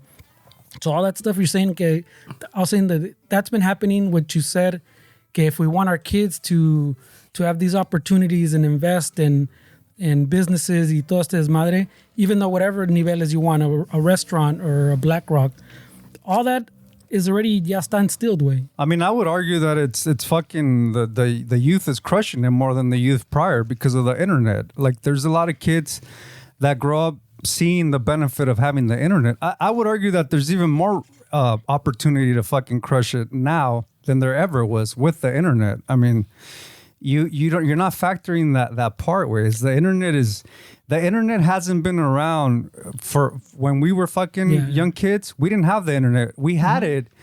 Nobody in high school told me. I graduated in 2000, which arguably was it was where the biggest bubble in the internet was when all those .com era. When it burst. Yeah. Nobody told me anything about fucking going into the internet. Nobody said when I was a kid, hey, wait, you don't like to go to school? How come you don't fucking try this new internet thing that you can make? I didn't have that guidance, right? So nowadays, I feel like kids have more opportunities now to crush it, not only with like the internet, but you have things like Bitcoin that nobody cares about. You have things that are happening, percolating around, but our kids are taught to follow the standard traditional route, go to school, do this. But a lot of kids aren't told that, wait, there's a lot of options right now, there's a lot more opportunities to crush it right now than there ever was because of the internet. So I don't think it's the same as it was when we were kids, and I don't think it's the same as there was even 10 years ago. I think now with social media, and you don't have to be an influencer, you can have a business online. But what I'm saying is, I would argue that there's even more opportunities now where you can actually make a living and fucking really set yourself up for the future if you utilize the internet properly. Yeah. A tool that hasn't been around for a long time. That's what they call like the hustle culture, pues. You can do a bunch of internet, but the stats already show that the last few generations have been since most of at least like since they've been keeping records, pues, have not done better than their fucking parents. I mean, nobody. Do you tell your kids about fucking? You're gonna tell them that they can make money on the internet. They're gonna probably follow a traditional route, which is what a lot of parents are teaching their kids. Because it's what you fail to realize is that your kids are a reflection of your life. Like you instill in your kids what you think is the way things are. If you're not business, if you don't own a business, if you're not in the internet, if you're not making money like that, you're just a worker working, you're going to instill in your kids that you don't want to be like me. You want to go to school. So the responsibility comes to the parent way. It's not, I mean, you're saying these stats, but you have to realize why these stats are these stats. It's because your kids are a reflection of you. It's, you teach your kids what you think is the way life works. But if you have no idea of business, if you think that they should tax the rich, where they essentially pay more of the taxes, they pay 85% of the taxes that are paid. If you don't understand economics, if you don't understand how business works, your kids, the chance that your kids are going to understand that it's pretty slim. They're a reflection of you. So I would argue that how do you expect the kids to crush it when the parents don't even know this information themselves, when the parents see world as with a different lens than maybe they should see it, because they're struggling themselves. They know what they know, and they're going to teach their kids that, wait, look at how I'm struggling. Like, you don't want this. You want to go to school and you want to be safe and you want to do this, which I would argue that dream is way gone, where you go to school and you fucking buy a house, and that's not the game that's being played right now. Yeah, that's not. And if these kids don't understand that there's this game that they were born into, then they're always going to struggle. Like, they're going to have that struggle. And people say, well, we don't come from money, but 85% of the people that have money are self-made. They're not inherent. It's only like 20% of people that have quote unquote money that are rich. It's only about 20% that they inherit that money. 80% of the people actually made the money for themselves. And you could argue that it's a demographics thing. It's the region thing. It's that. And I do understand that. But the point is that, you know, there's never been an opportunity like now because of the internet for people and kids to actually make a lot of money and, you know, maybe find happiness, because they're not going to find it with getting money. And hopefully they figure out that, you know, it does help, but it's not everything, right? Well, I mean, there's, como te lo digo, like your kids are kind of a reflection of you, but at the same time, a lot of kids fucking go the opposite way. Just like the internet, yeah, we didn't. There was a whole generation where you couldn't explain fucking to your kids the internet, but they learned it anyways. Businesses and corporations and everything sprout, like they learned it on themselves. And that's just because kids, as much as you teach them, as much as you want, yeah, you might put some values in them, but there's some stuff you don't have to teach them. They just kind of go their own way. Or even if you're into one thing, like one business, pues, some kids don't want to be in that and go in another direction. So it's not as simple as they're just going to be a reflection of you and they're going to do what you told them and what you taught them and what they saw way.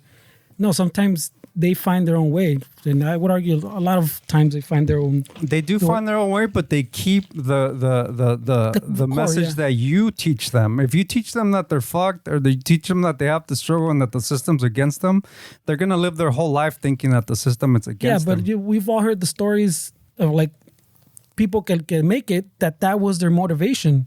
So what you're saying is negative, and what some people take as negative, some people take that as motivation.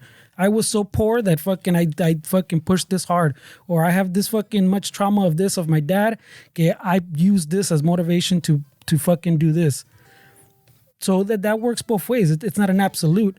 What is closer to an absolute is what I'm telling you. Okay, the facts are that for a few generations now, as opposed to like the rest of the graph, kids are not fucking living better lives financially than their parents. Well, kids aren't living better lives financially. They're not living better lives health-wise. I mean, you got to understand, like, these kids... Yeah, so why is all that getting worse? Well, kids are eating worse than their parents. They don't have motivation. What do you think nutrition does to somebody's brainwave? I mean, you got to if you want to have that conversation, you have to factor in the lifestyle as well.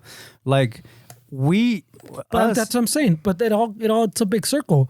So if you barely are making rent, if you're barely making your bills, how are you gonna have money for great nutrition?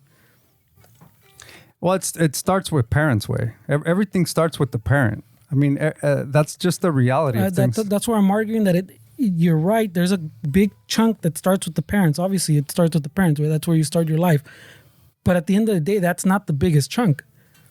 It's a mix of a parent and like environment, like you're saying, and then there's a part of like the structure of everything. With what country are you in? What fucking little world were you born into? I mean, if you think there's no opportunities here, like, I mean, you're screwed anywhere in the world, way. Because if anything, they talk shit about all you want about the U.S. and the way it's structured, but it's structured in a way that if you really want to create wealth and really set yourself up, you're in the place to be is here in the States. So like you said, like if we circle back, then why aren't there more Latinos, like you're saying, in these big businesses? Because why don't we own those? They don't get these teachings growing up, way. That's what I'm saying. Why don't you get these teachings? Because the parents don't understand these teachings. Yeah, because we're poor.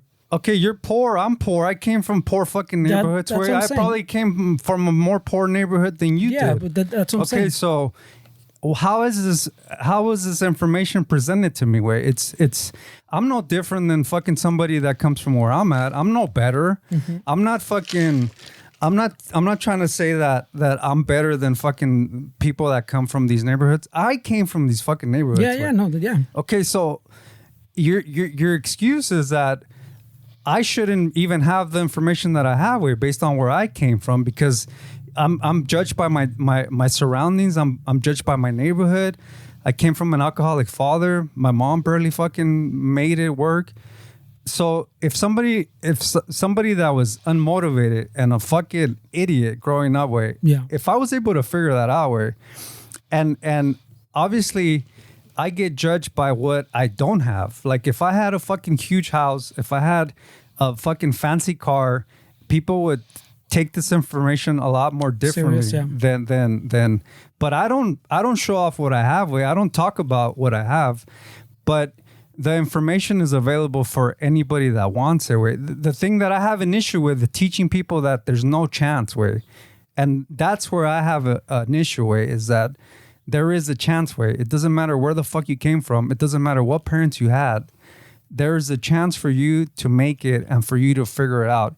You just have to want it bad enough to find it, because the information is there and the opportunities are there, where the internet gives you the opportunity to do whatever you want with your life, and you don't have to fucking fall victim to your surroundings. That's all that I'm saying. Yeah, no, but that's what I'm saying. But you were arguing that you're a reflection of your parents. So like if they didn't teach you the internet, for example, you're saying, then how do you know that's a path? My mom taught me that working hard and that everything comes with there's lessons that I take from them that are a reflection of them. My struggle with money and my struggle with addiction is not something that I took from them. What I have as a reflection on themselves is their moral values that they instilled in me. That's what I have. They never said that I was a victim. They never told me that I couldn't fucking do this. They always instilled in me that whatever I want to do, I can figure it out on my own. And these are the things that I'm talking about. I'm not talking about financial struggle. I'm not talking about having addictions. That's not what I'm talking about. What I'm saying, a reflection of our parents. No, but that's what I'm saying. But my point was about the parent thing. Like I was saying, like the kids are going to do what the kids are essentially going to do. And you're saying it all starts with the parents, and you carry that with you. So like if now that we have the internet, that if your parents didn't show you that was a path, that they're not going to, essentially most of them aren't going to find it. Whereas you found it and you found that information, your parents didn't have to show it to you. They just, like you said, they give you a core, but that wasn't the whole of it. I mean, the environment came into place, and then the structure. You live in the U.S.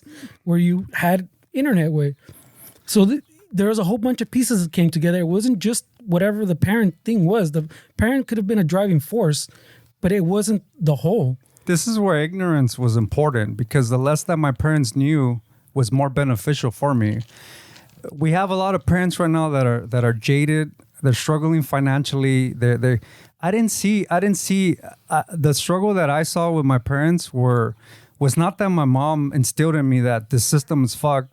Like they had no idea of how the system was ran, and I feel like that's what's beneficial for me, was that I didn't get that jaded from my parents, that they knew that this was a system that was screwed, and they had no idea what they came here. Like they didn't understand anything. They didn't understand finance. They didn't understand social dynamics. They didn't understand any of that. All they understood was the bubble that we were in. Mm-hmm. Like this is all that they understood.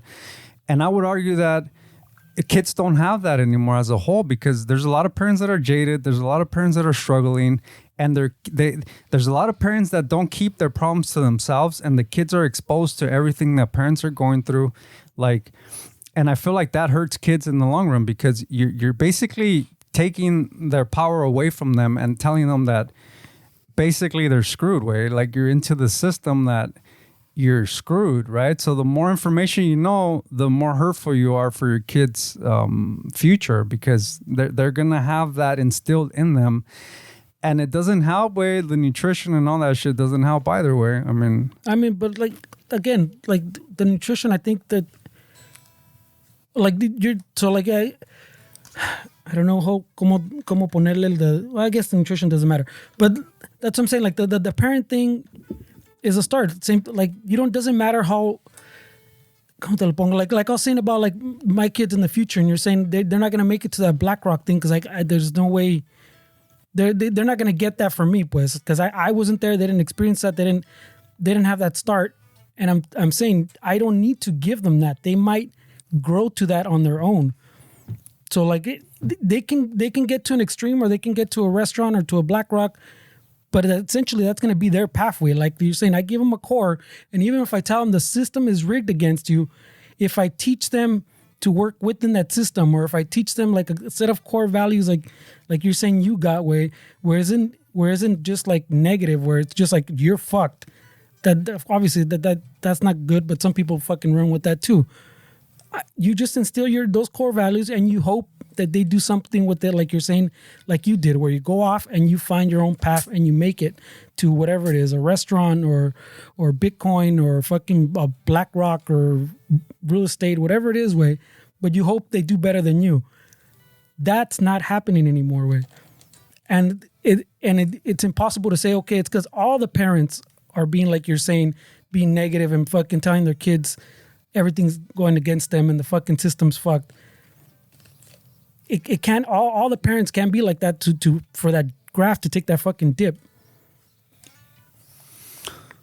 Yeah, I mean, at the end of the day, where it doesn't benefit children to teach them that everything is fucked But there's nothing saying that's what the parents are doing.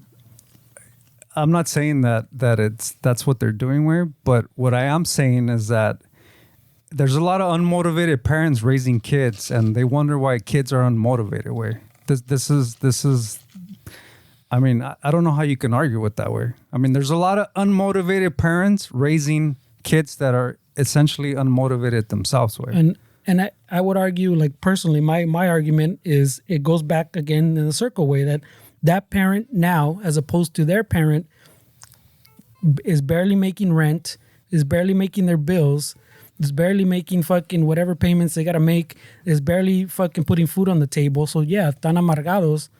And like you're saying, the bad news is that they're probably opposed to other generations, like our parents, are probably fucking más amargados in front of their kids, what they shouldn't be. Pero that's probably true. Well, if they think like the way you're saying, way, and you're saying that they have, I mean, what you're saying is kids have, like, are you saying that you have it harder than your parents did? Is that what you're? I'm saying that I want to say it started in the Gen X pa acá, like the like you're saying, maybe there's more opportunities, but those opportunities are smaller. So yeah, there's more opportunities, but I got to do 2 or 3 of them as opposed to 1. Acuérdate, like we talked about before, the houses were cheaper.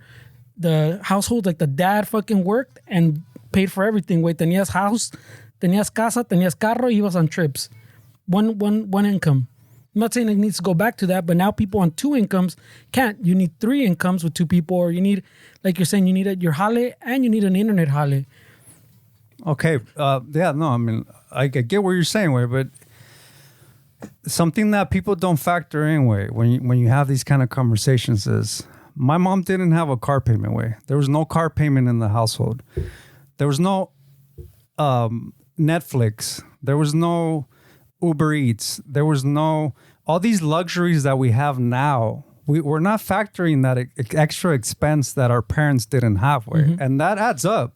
I mean, you want to talk about our parents having more money and our parents being able to survive more. The economy was different. Obviously, the rate of inflation was different. But it's not helping parents now that they have fucking car payments. They have all these luxury fucking bills, right? Because all bills is a luxury. Every bill that parents have right now that they're struggling with is bringing them some kind of comfort or luxury, whether it be insurance. But you have to have insurance. Yeah, but what I'm saying is these are luxuries that are giving you, right? Your luxury for having insurance and paying it is that you're not getting fucked by the police and having to deal with the court. So you have insurance to give you the luxury to not have to deal with a fucking. But I mean, is it a luxury if it's a requirement? Ramon's got into the argument where he gets fucking pissed, or we've all had those arguments. You have insurance essentially for the other person, way, and I have to have that liability insurance. So is it a luxury if I have to have that insurance? If I have a house, I think in California, you have to have insurance. Well, no, the loan I think requires you to have insurance. So while you're paying for that house, you also have to pay for insurance. Yeah, it's not an option. It's not a luxury. It is a luxury. It's a luxury because if I get hit by a driver, and they have insurance, I have the luxury of having that secure fucking transaction where I'm gonna deal with insurance, not some fucking dude that's gonna want to take me to the body shop. That's a luxury. No, well, yeah, that I would say that's a benefit, yes, but I'm saying it's not a luxury because I didn't opt. I can opt out of. Like I can buy Netflix or not buy Netflix. The state does not tell me you must buy Netflix. You trust me, you're gonna like it when you use it. And sale fucking Stranger Things.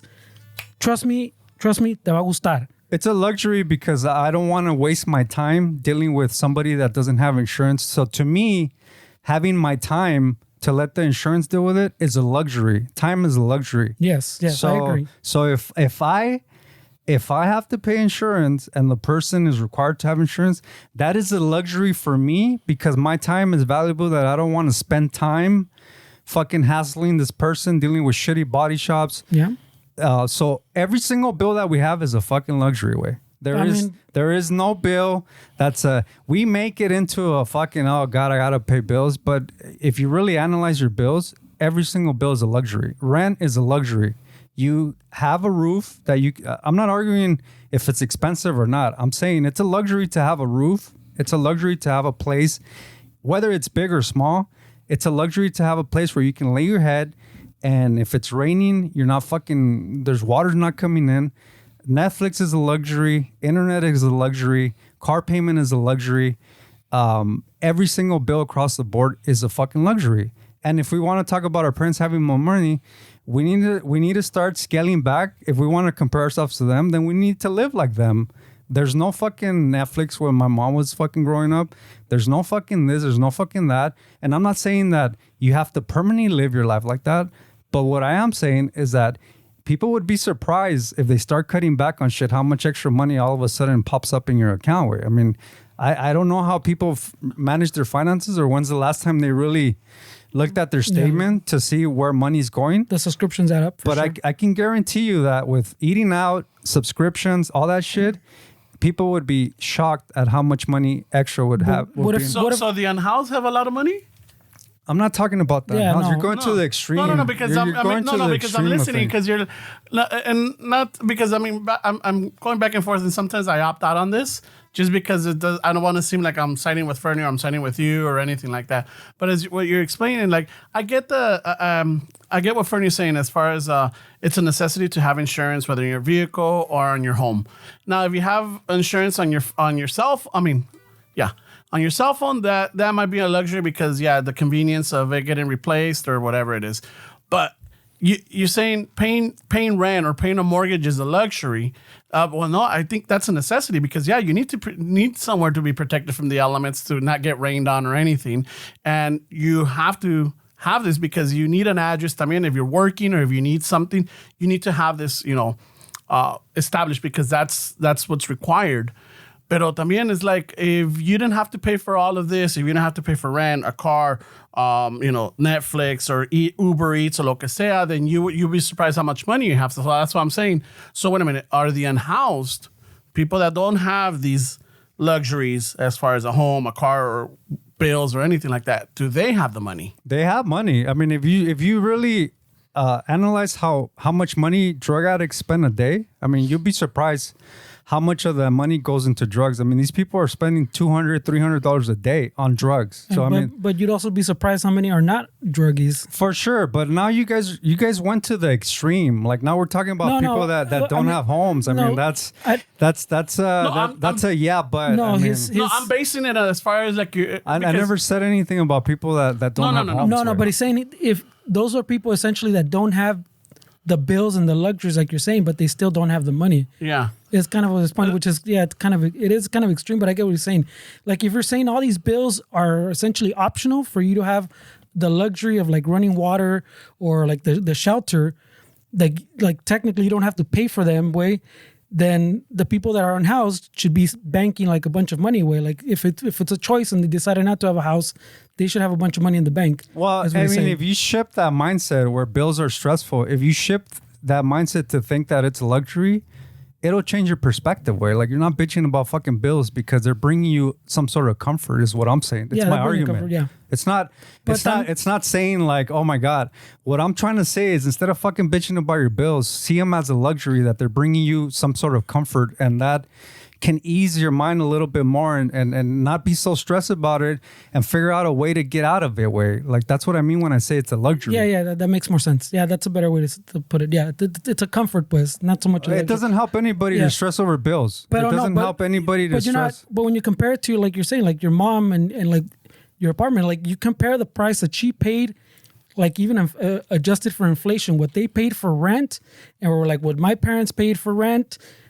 It is vastly different than like when you compare it to what people pay for rent now. So it should be more of an incentive to cut your fucking lifestyle until you figure it out. Or it should be more incentive that something's wrong. People, what wages have not been keeping up with what the fucking rents and cost of living is. And we do a whole back cycle. Why are houses so expensive? Part of it is because fucking bunch of corporations just buy houses and let them sit. Yeah, no, I agree with that. That's what I'm saying. Yeah. But it's a giant circle. So it's a giant clusterfuck. Same thing. Why is that dude you said at the warehouse, whatever, complained that he should just go work at McDonald's and the other guy's fucking buying extra houses? That whole dynamic, pues, the wages have not been keeping up. Houses going up. The bills go up. The rent goes up. But what you get paid doesn't go up. And you're saying, instead of arguing, hey, there's something wrong with these wages are not going up, you're arguing, you don't have to pay your bills. No, that's not what I'm arguing. Well, I mean, I never said don't pay your bills. I never said that. I never said fucking be homeless and like be happy. That's not what I said. Wait, that's what you guys. Oh no, yeah. That's what you guys took from what I said. You guys completely took that to the extreme. Yeah, that's not until you explained what you meant with the luxury portion. But like I'm saying, you did make it sound like it was optional, pues. Like saying it's a luxury. Now that you re-explained it, it sounds better. Listen, wait. This is what I'm saying también, way, is you're concentrating on the wages. That stuff's not gonna work itself out, way. That's the reality of things. Inflation's not gonna. Your wages aren't gonna keep up with inflation. As long as the government has a hard on with printing money and doing whatever the fuck they're doing, this is never gonna change, way. Like. I came to the realization that that's not a good way to approach it because it's not going to change. You're fighting a problem that's never going to change. Way like the wages aren't going to keep up with inflation.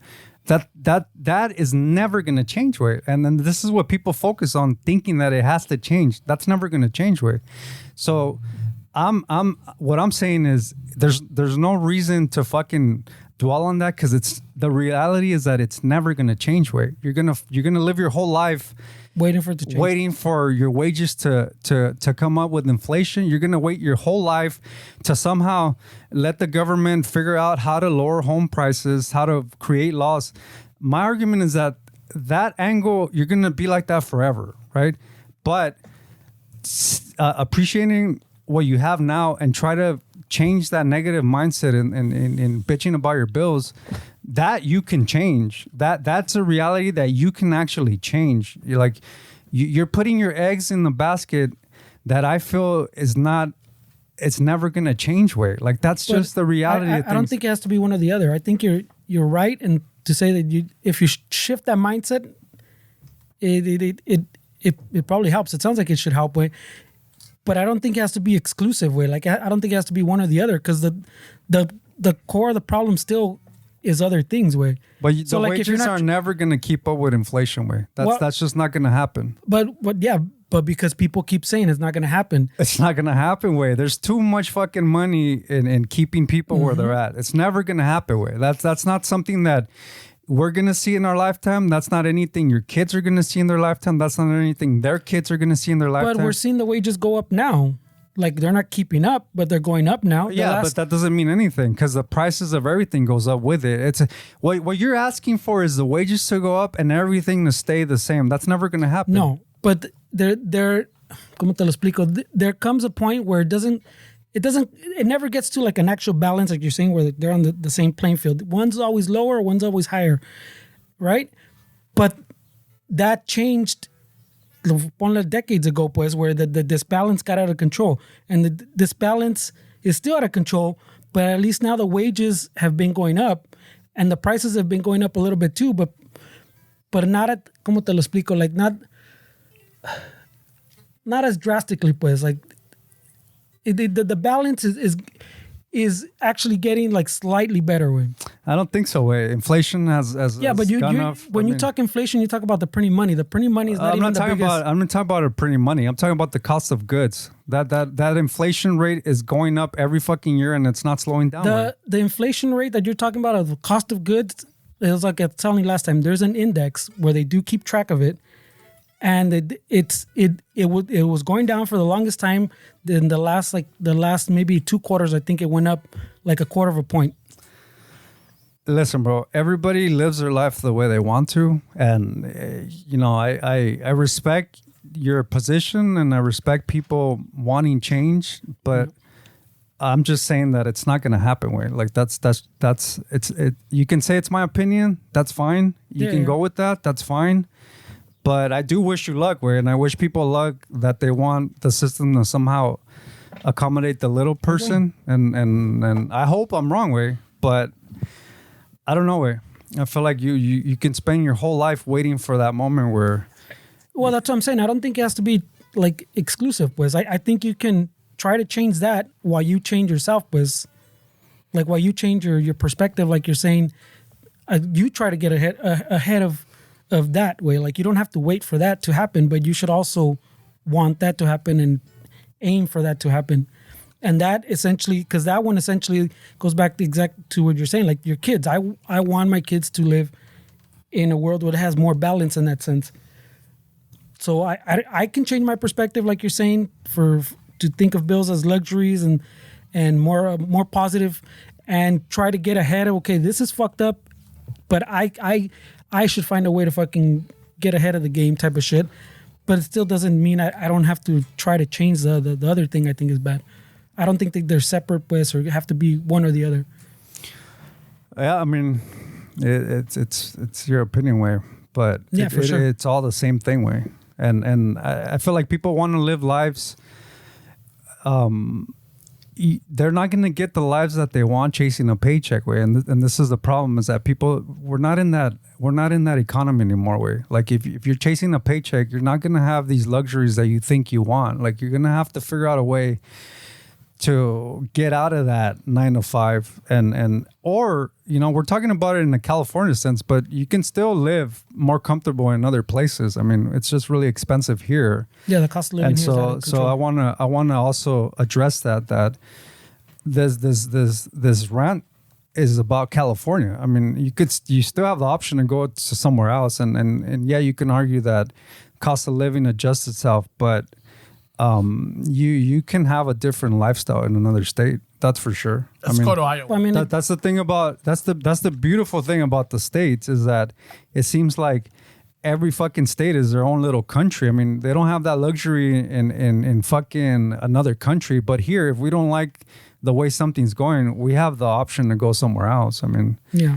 But people don't like change, way. And why do I have to live? So why do I have to leave? Kind of mindset. But I mean, like that graph that I keep going to, that the generations are behind the other generations, that goes across the country, like it sweeps across the country. But the cost of living here, we are in like the extreme, like New York, and here in the extreme, or probably like the West Virginia is on the other extreme of like the pobreza. So we are in an extreme, but like even the median in the middle is not doing as great. Yeah, just know that there's options, where sure. You don't have to deal with what you're dealing with. You deal with it as much as you want to, but just know that there's options. That's basically the point of the rant. ¿Qué pedo, Ramón? Nada. No, es que ya me tronaba el boli and that's why I had to step out. Sorry, guys. I was trying to hold it. Did you take a shit? No. Well, you've been gone for like 40 minutes. So No. I've been here, but I'm not like... I don't know. Some would argue, güey. But in body, I was here. I don't know, güey. I looked over, güey. All I saw was a ghost. No, I've been here and shit. No, pero yeah, sorry. Es que tenía que... Pues es que te excusas for the boli. No one knows you went to take a piss. Ya me You've tronaba been el missing boli. for 45 minutes, güey. No, it's like I said earlier. Like, you know, normally when these conversations are going on, it's like I don't. Not that I don't have an input on it, but I'm not too versed in you know, I guess the economy or the lifestyles or what graphs or statistics or facts say. You know, in that sense, I'm gonna let you know a secret, way. We're not pros either, bro. No. But you guys are more versed in it in the sense because, como te digo, I'm not saying that I don't have a stake on the game or anything, or I don't have. Well, I have kids. I think about it a lot, but doesn't make me a professional at that either. Exactly, and in that sense, you're more intuitive in that sense, and like, yeah, you know what, this is what I worry about for my kids, or this is what I worry about for whatever's coming up. Esteban's, you know, on working on his end in the sense of like, you know, making it better for himself or making it just better in general, right? And I'm not saying that I'm not doing better or anything like that, but en estas cosas financial or political or not even political, but financial or statistics or well-being, I'm not gonna lie, I'm not too versed in it. And en el sentido de like, everybody's gonna make it somehow. Cada quien se va a rascar con sus propias uñas. They're gonna make it happen. Some people get stuck on a loop and they never get out of it. And you know, it's either bad choices, not enough education, not enough thrive, not enough fucking como dices, ganas and everything. And that's, you know, at the end of the day, we all have one life, and you make whatever you want out of it. Some of us are, you know, fucking trying to make changes and struggles, and we fail. We fail constantly, but then something will happen in life that like, okay, I need to make this work. And then you go at it again. And then you're going at it, you're doing good, and then you fail again, and it knocks you down. But the point is perseverance. Never stop moving. Why? Because we have one life, whether it's financial, whether it's emotional or psychological, health, physical, wealth, lo que sea. It's like, it's okay to fail. It's okay to fucking, you know, get knocked off of your feet or land on your ass or lo que sea. But the point is getting back up and continuing, you know? A veces que, you know, in these conversations, I'm not going to jump in because I don't want it to make it seem like I'm with Esteban or I'm with Fernando. No, you shouldn't think like that. No, Look, let me tell you something. Well, let me finish. But that's important right there, way. No, let me finish because he wrote a whole speech in the restroom. Hold on. No, because even right now, when I jumped in and I said, you know, like, are the houseless? I heard your tone of voice, and like, you know, now you two are taking it to extreme, and I don't want it to make it seem like, como te digo, it's sometimes it's. I don't want you to feel like I'm with Fernie and we're both attacking you. And I know you're... Okay, look. I live my life knowing that 99% of the people are not going to see the world the way I see it. I already came to that conclusion a long time ago. I don't expect you or him or anybody listening to understand where I'm coming from. That's not... It would be different if you guys agree with me. Then I would think that there's something wrong with my. When most people agree with what you're saying, then I'm in a bubble and I have to figure out. Wait, why is everybody agreeing with me? I'm missing something. The point of what I say is 100%. I already know that it sounds like fucking extreme. Way. I don't expect you or him or anybody listening to understand what I'm saying. Way. It's I see it in a different perspective that most don't see it. Way. So I already know that what I say is gonna be taken out of context, or people aren't gonna understand what I'm saying. Way. Like, you shouldn't hold back. I don't say things and thinking like I want them to agree with me. If you guys aren't agreeing with me and most people listening are agreeing with me, that tells me that I'm on the right path. Like, the perspective is different, because if everybody agreed with me, we would all be in the same fucking bubble. And that's not that. I would see that as something's going on. I have to change something about myself. No, and I totally get it, but también I don't want to make it sound like como que estamos arguing all the time or anything. So I just like, that's why you guys go back and forth. Like Fernie will bring up his points and then you'll bring up your points and everything. So como te digo, I'm not going to jump into a conversation that I don't have any information on, because then I'll just come off as, fucking... Unless we're talking about people in the carpool. Or fucking people on their fucking phones blasting their fucking You don't have TikToks, information on, pero... But it's just like fucking inconsiderate. I see you pick your But battles. to be fair, I don't think this is an argument, though. No. Like, I feel like this is just a different perspective. I don't feel like we were arguing. Way. I mean, if you think that's the argument, I don't even. I agree with what we're saying, but I don't even care if it's an argument, because you have to have arguments. Because like he said, you have to.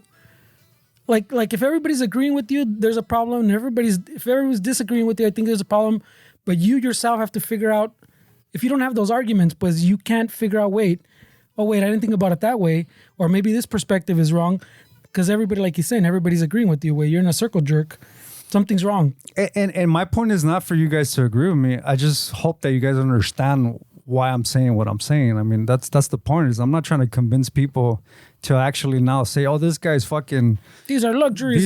This guy is fucking spitting facts. Like I don't want that. Like I don't want you, because the point, and I think this is what gets us in a lot of trouble, is when we talk about with somebody that has a different perspective.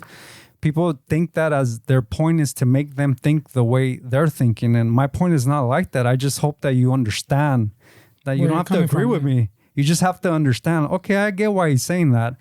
It doesn't mean that you're agreeing with me, because that's not my goal in having these discussions. Is I would at least ask if you guys understand what I'm saying. It doesn't mean that you have to agree with it, but at least I understand where you guys are coming from. But I don't know if a lot of times you guys really understand what I'm saying. You just kind of dismiss it or rebuttal it. But my point is not for you guys to believe in what I'm saying. Just understand why I'm saying what I'm saying. That's all. No, yeah. And the thing is it's like everything. We have conversations here that will mention something.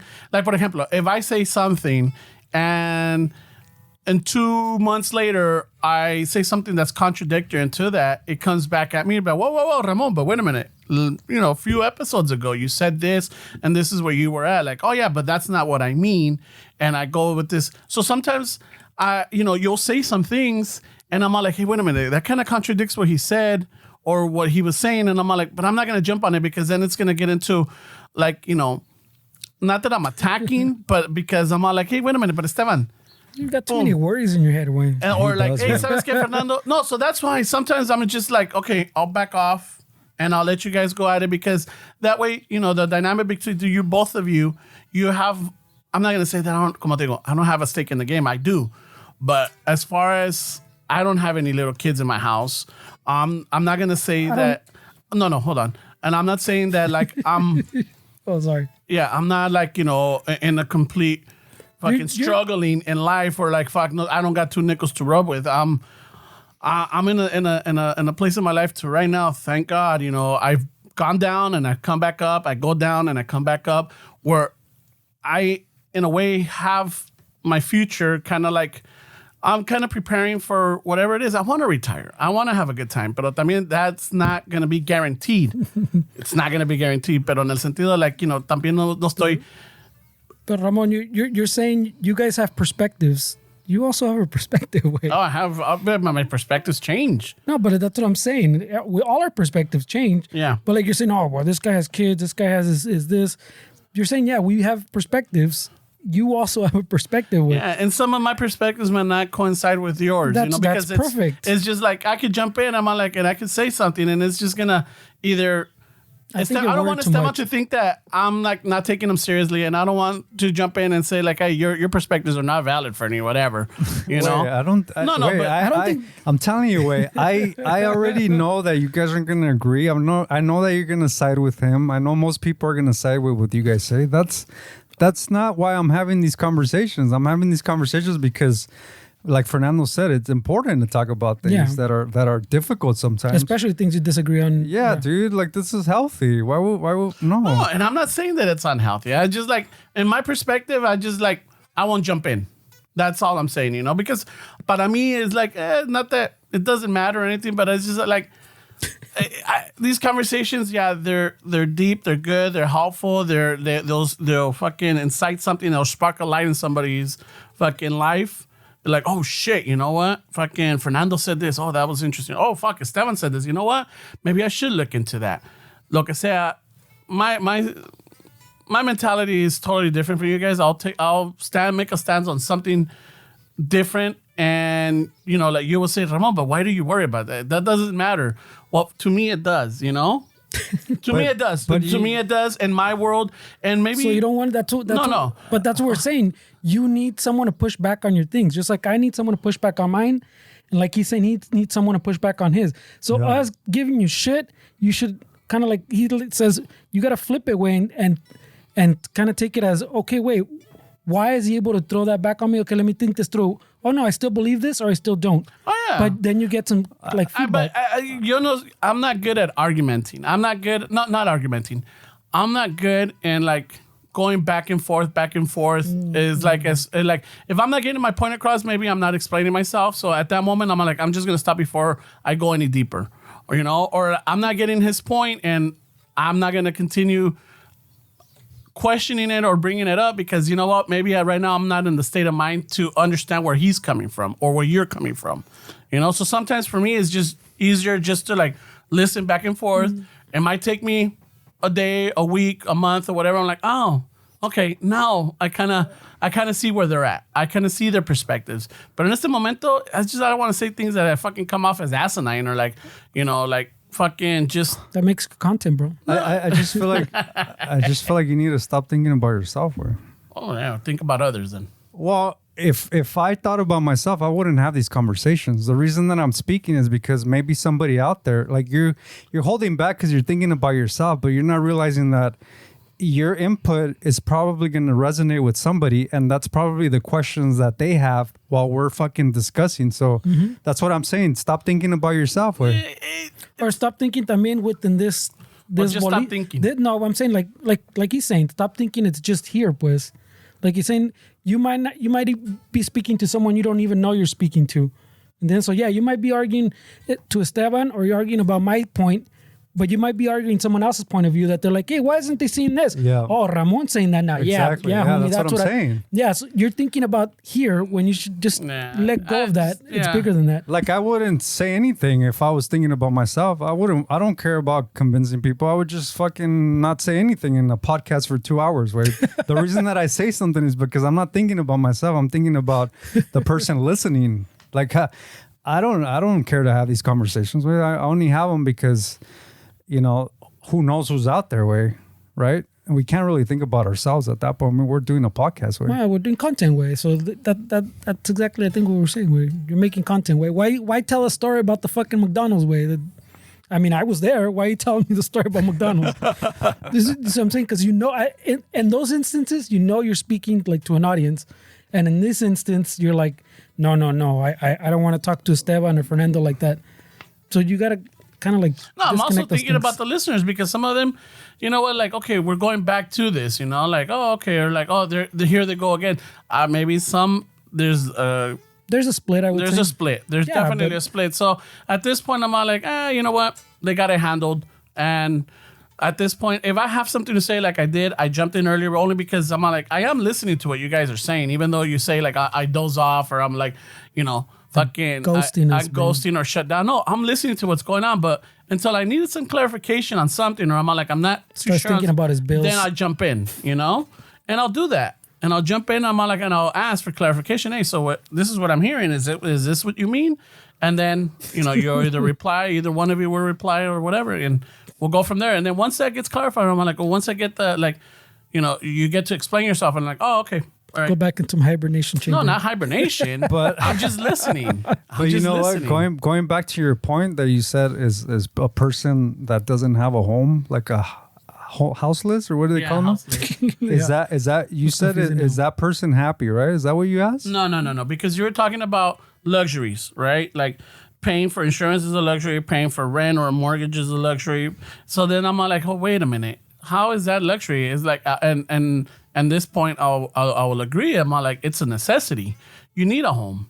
You know, and if you have a home, unless you're renting, but even then, sometimes you have renter's insurance to cover if you ever have a loss or something happens, you know, a tragedy or lo que sea, because that way you're not back in zero, you know? And it's one of those where, like, it might be a luxury or you... At that point, it's a luxury. Yeah, as a renter, yes. To me. As a renter, yes. But as a homeowner or anything, it's a necessity because you can't buy a home without the insurance. I mean, shit, if I could opt out from fucking paying... insurance, or I could, fucking paying for mortgage or even paying for taxes, because then taxes are a luxury.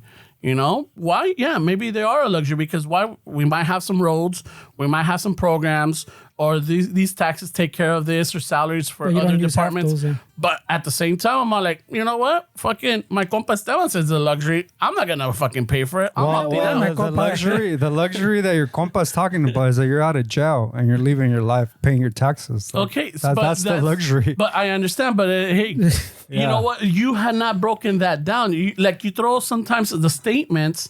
And I was just like, Okay, well, ask questions. And that's why you I stay asked the quiet, question. and then you say, "Look, this guy contradicts himself." Like you don't ask anything. No.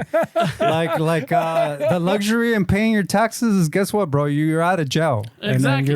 and you're free to do what you want. Exactly. But at the same time, that's why I asked. I'm like, hey, so wait a second. Are you saying that the houseless are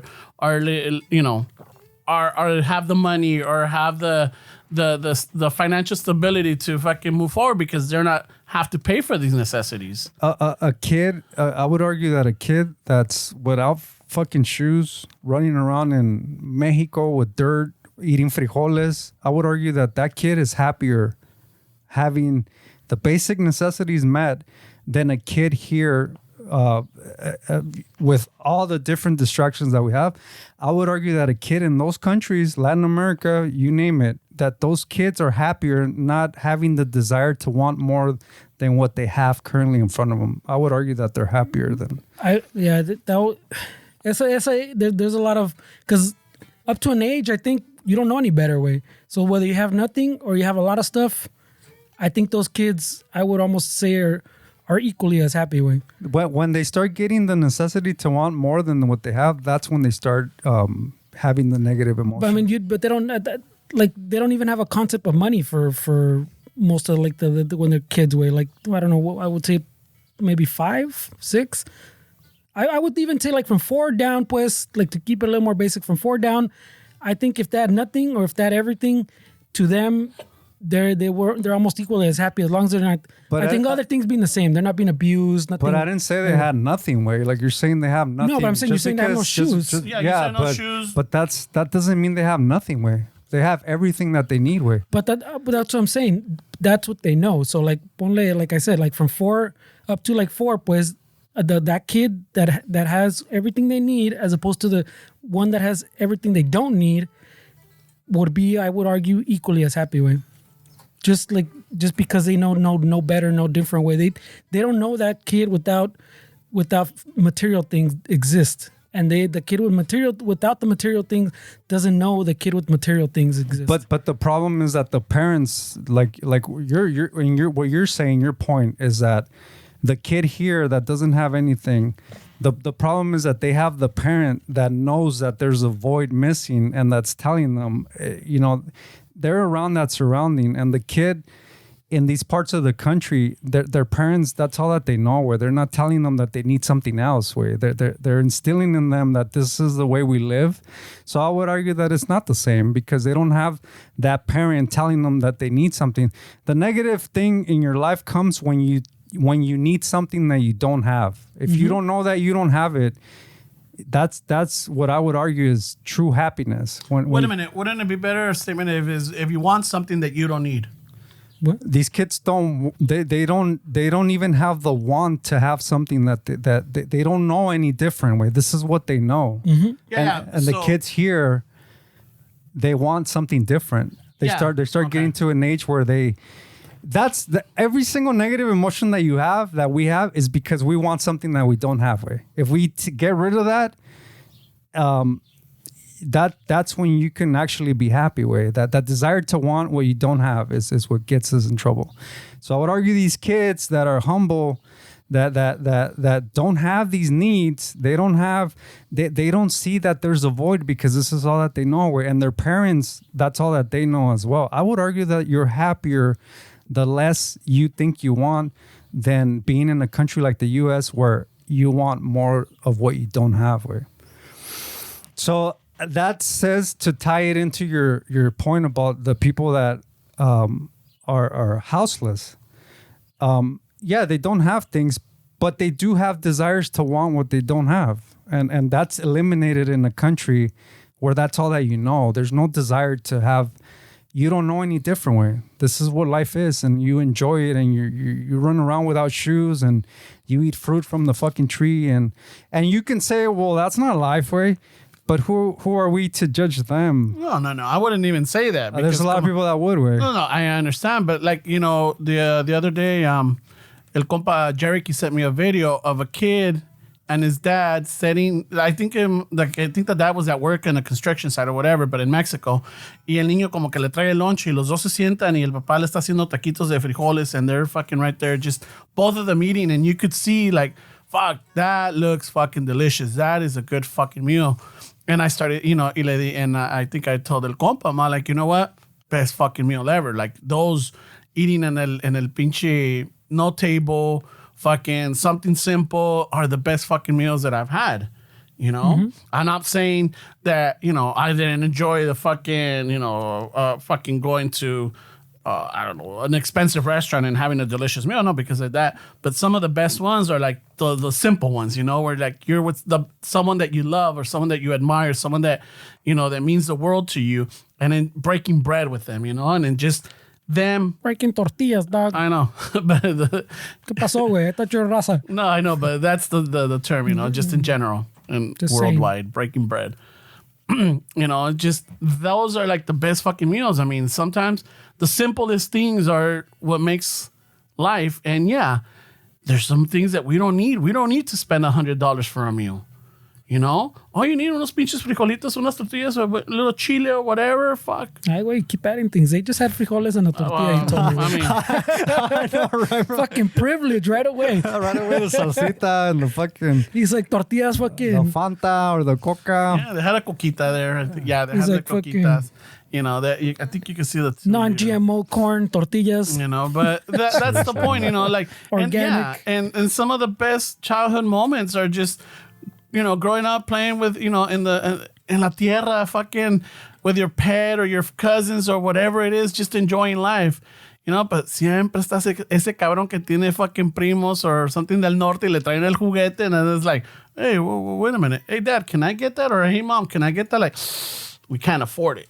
But now you're getting to what Esteban was telling you. No, and then that's what starts ruining it, you know, like, fuck, why can't I have that? Why can't you get that for me, Dad, or whatever? And it's just, and that, I guess, is what the parents is like, the way you teach your son. You know what? Unfortunately, this is what I could offer you, you know, and this is the best that I can do. He's lucky because he has this or that, but you have luck too, you know. It all depends on the parent's perspective.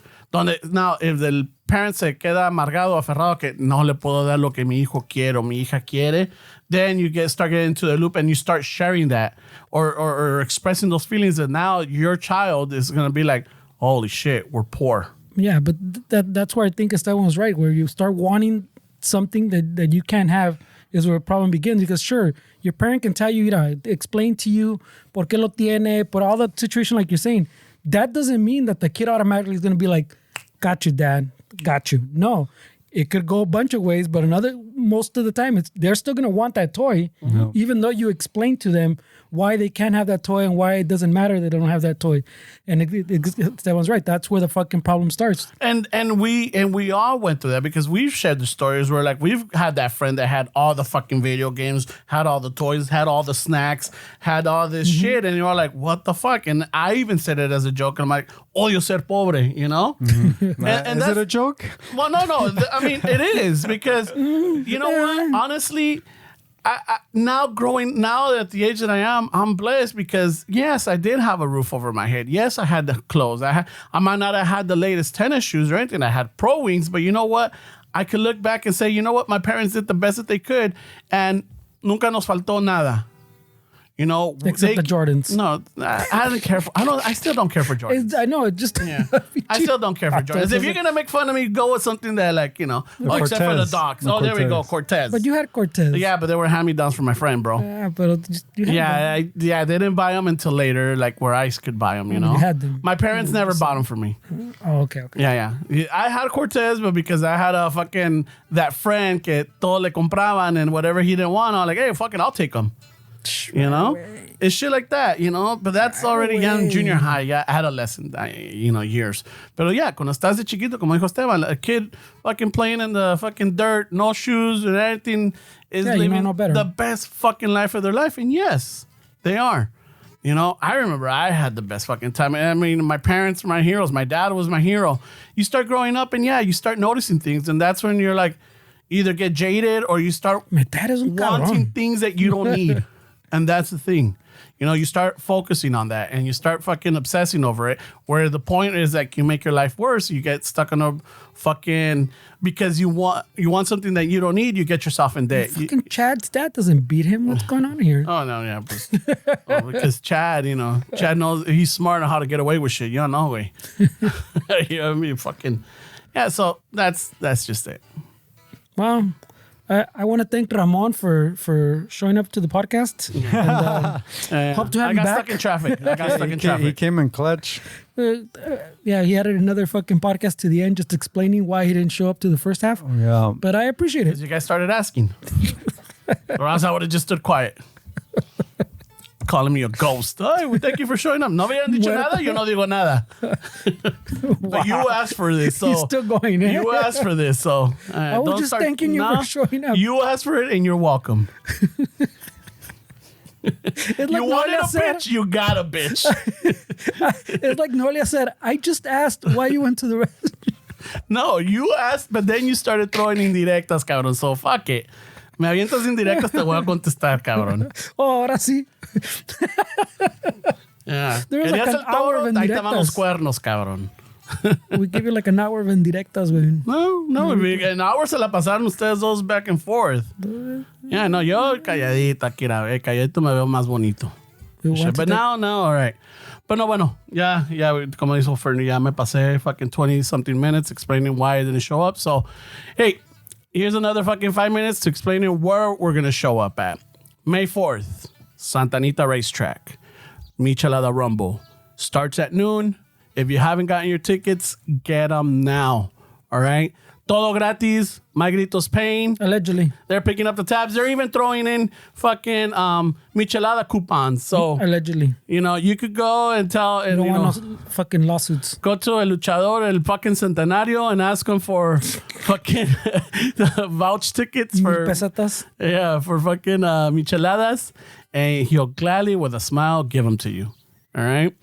So, Allegedly. Y si no, pues, because of transaction, lo que sea, tienen que pagar y ya, pues, ya estando ahí, he'll give you your money back. I heard it's more expensive at the door, too. So. Yeah, it is. So get your tickets. You get to see us. You get to, watch some lucha libre. Chop it up with us. Have a couple of drinks. You could even treat us to some drinks if you want. I'm not going to say no to a michelada. Nope. Are you, Fernie? Nope.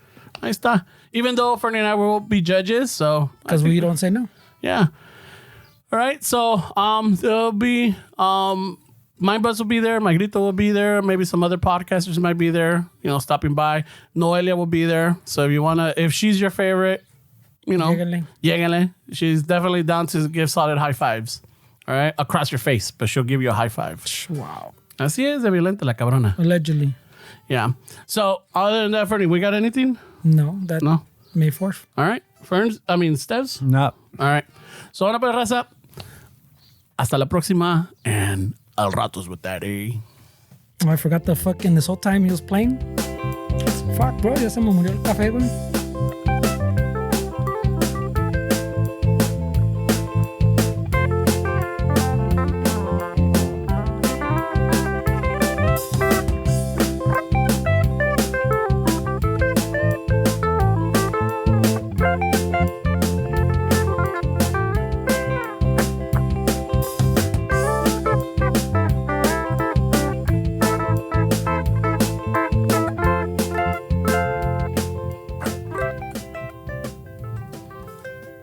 Vámonos que espantan. My bad on the outro, guys. Come on, bro. ¿Eh?